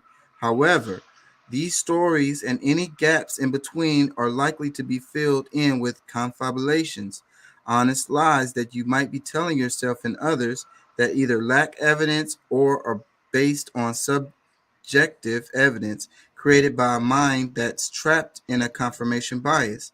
Luckily, you can choose to escape these mind traps by being mindful and follow a few of the tips outlined on the right. So let me read what they said. It says, this is how you can escape the trap. So one of them, it says, pause. Take a moment to think about the stories you tend to tell yourself. Can you recognize any patterns? Is there anything those stories have in common? Be aware that any reoccurring themes are likely to be honest lies you tell yourself consistently, which only serve to reinforce any existing self-limiting beliefs. Think factually. Every time you notice your mind engaging in a narrative, trying to explain behaviors or reactions of those around you, try to focus on the facts. Ask yourself questions such as, what do I know for sure? What am I making up? Why am I making up this story despite there being no factual evidence? It says, practice not knowing. This is what I do all the time. Practice not knowing, because I always say I don't know, because that's the best answer to give, because now you're going to get people, even if you do know, say you don't know, because they'll explain the topic and they might explain some parts of it that you really honestly didn't know. Let me read it. It says, practice not knowing. If there's no factual information to support a story you're telling yourself, don't be afraid to admit there's something you're not certain about or can't explain. In a similar way to thinking factually and asking yourself to reflect on things, know for sure, take the opposite angle and use words such as, I'm not sure about this. What I don't know for sure is, can be a particularly useful phrase when practicing not knowing. And then it says, ask questions. If you have any concerns about something that's said or the way someone behaves around you, Voice your questions instead of jumping to conclusions that are likely to be a result of a trapped mind. These questions won't come across as confrontational if you focus on the situation in question based on the facts rather than your assumptions or emotions. Opening these questions with the following phrases can be particularly useful. Am I right to believe this? Do I understand this correctly? Am I correct to think that? And then it says, be curious, acknowledging that your way of perceiving the world around you is just one of the 7.8 billion ways to perceive it will enable you to keep an open mind and learn new ways of looking at things. Learning to be open to new perspective will challenge and confirmation bias and empower you with an open mind rather than a trapped mind. I think that was great. Pat says, see, what happened was I didn't know they were stealing stuff while was them with them. I don't know they would steal. So are you sure it was them? That's how you lie without lying right there. Yeah, but if they ask me if I was in the store, I'm going to be like, yeah. That's going to be it. Oh, so you was there? Yeah. Well, they was stealing. Was you? Nah, I don't steal. But I don't steal though. So that wouldn't happen to me. So, but I mean, it would have to be something else. I mean, I couldn't imagine what it would be, but not that, because I don't steal. Oh, I'm getting tired and I want to take a swim right quick. What do you think, Deuce? You there? Yeah, I'm still here, bro. What about the memories, man? Do you trust your memories? What do you think about all that? And the false truths? Well, I mean, yeah, I've been known to trust my memory, you know, if my memory serves me right. Yeah. Like, nah, I've been known to, but like when it comes down to certain things, like, like I say, I listen to the question. Depending on the question, it's like, ooh, man, I don't know about that. Even though I may know, but I'm also one that don't like to get caught up in nobody bullshit. So I hit your ass with a I don't know real quick. Real quick. Real quick. It gets you out of situations too. When people are coming aggressively, you can go with that I don't know, and they'll be like, oh, he's just an idiot. And it just diffused the whole situation. Yeah, yeah. Like, but yeah, no, like I do believe that, the whole part about the whole lying thing, I was like, that's like, well, I guess that's true, because like you have so many people that they believe they believe in their lie so heavily, bro. They just keep creating it and they believe it. And then, yeah, that's just crazy, bro. How the mind works. The mind is very powerful. Right. It's a tool. And just like any tool, like a knife, it can be used to spread butter or it can be used to stab in somebody's eye. And our brain can, our mind, we can use it. It could be used to help us or it can be used to destroy us, It could be our worst enemy. It could be our greatest tool or our worst enemy. So we have to be control of it. It's like a chainsaw, right? You got to manage that hoe, your brain is a really dangerous, I mean, it's a possibly very dangerous weapon, tool. So like a chainsaw, you use a chainsaw to cut down a tree, but if you don't know what you're doing, you're going to fuck yourself up, cut your damn leg off or something, or somebody else's leg, or cut the tree down and make it fall on your ass. You know what I'm saying? Yeah. So your mind is like that. So we have to think about that, and we have to keep our tools sharp, right? We got to oil them up. We got to start the engine up every now and then, shine it up, clean it up, make sure that we do maintenance on it and keep the parts fresh. We got to do the same thing with our mind all the time, or it'll get out of control and it'll have us zombie robot stuck in the matrix and destructive towards ourselves and everyone around us and telling false lies all day to ourselves and others. I think a lot of people don't even know what the truth is a lot of times. Like I was like, I think some people don't know how to tell the truth. Like they don't know how to do it. Like they're not capable. And it's because they spent so much time lying that their brain, their mind is like, it's that muscle memory. They try, even when they tried it, like me trying to tell a lie, I have a hard time. Them trying to tell the truth, they have a hard time. The real, true, honest truth, like from the bottom of their heart, the revealing truth. You know what I'm saying? The unflattering truth. Yeah. Yeah. Yeah. Yeah. Yeah. It's just crazy, bro. Damn, man. Oh, God damn. Yeah, shit. You talking about going get in the pool? That sounds nice right now. Pool, couple of alcoholic beverages. Yeah, I don't know about the alcoholic beverages, but I am about to get in the pool. Oh man, come on! You gotta have at least a drink or two. Yeah. I haven't been drinking much. I've been off of that shit. They say you shouldn't drink and swim. I Hey, used to that's be. true. Oh yeah, I used to be a swimmer, so it's like some of those rules that they have still stuck in my head.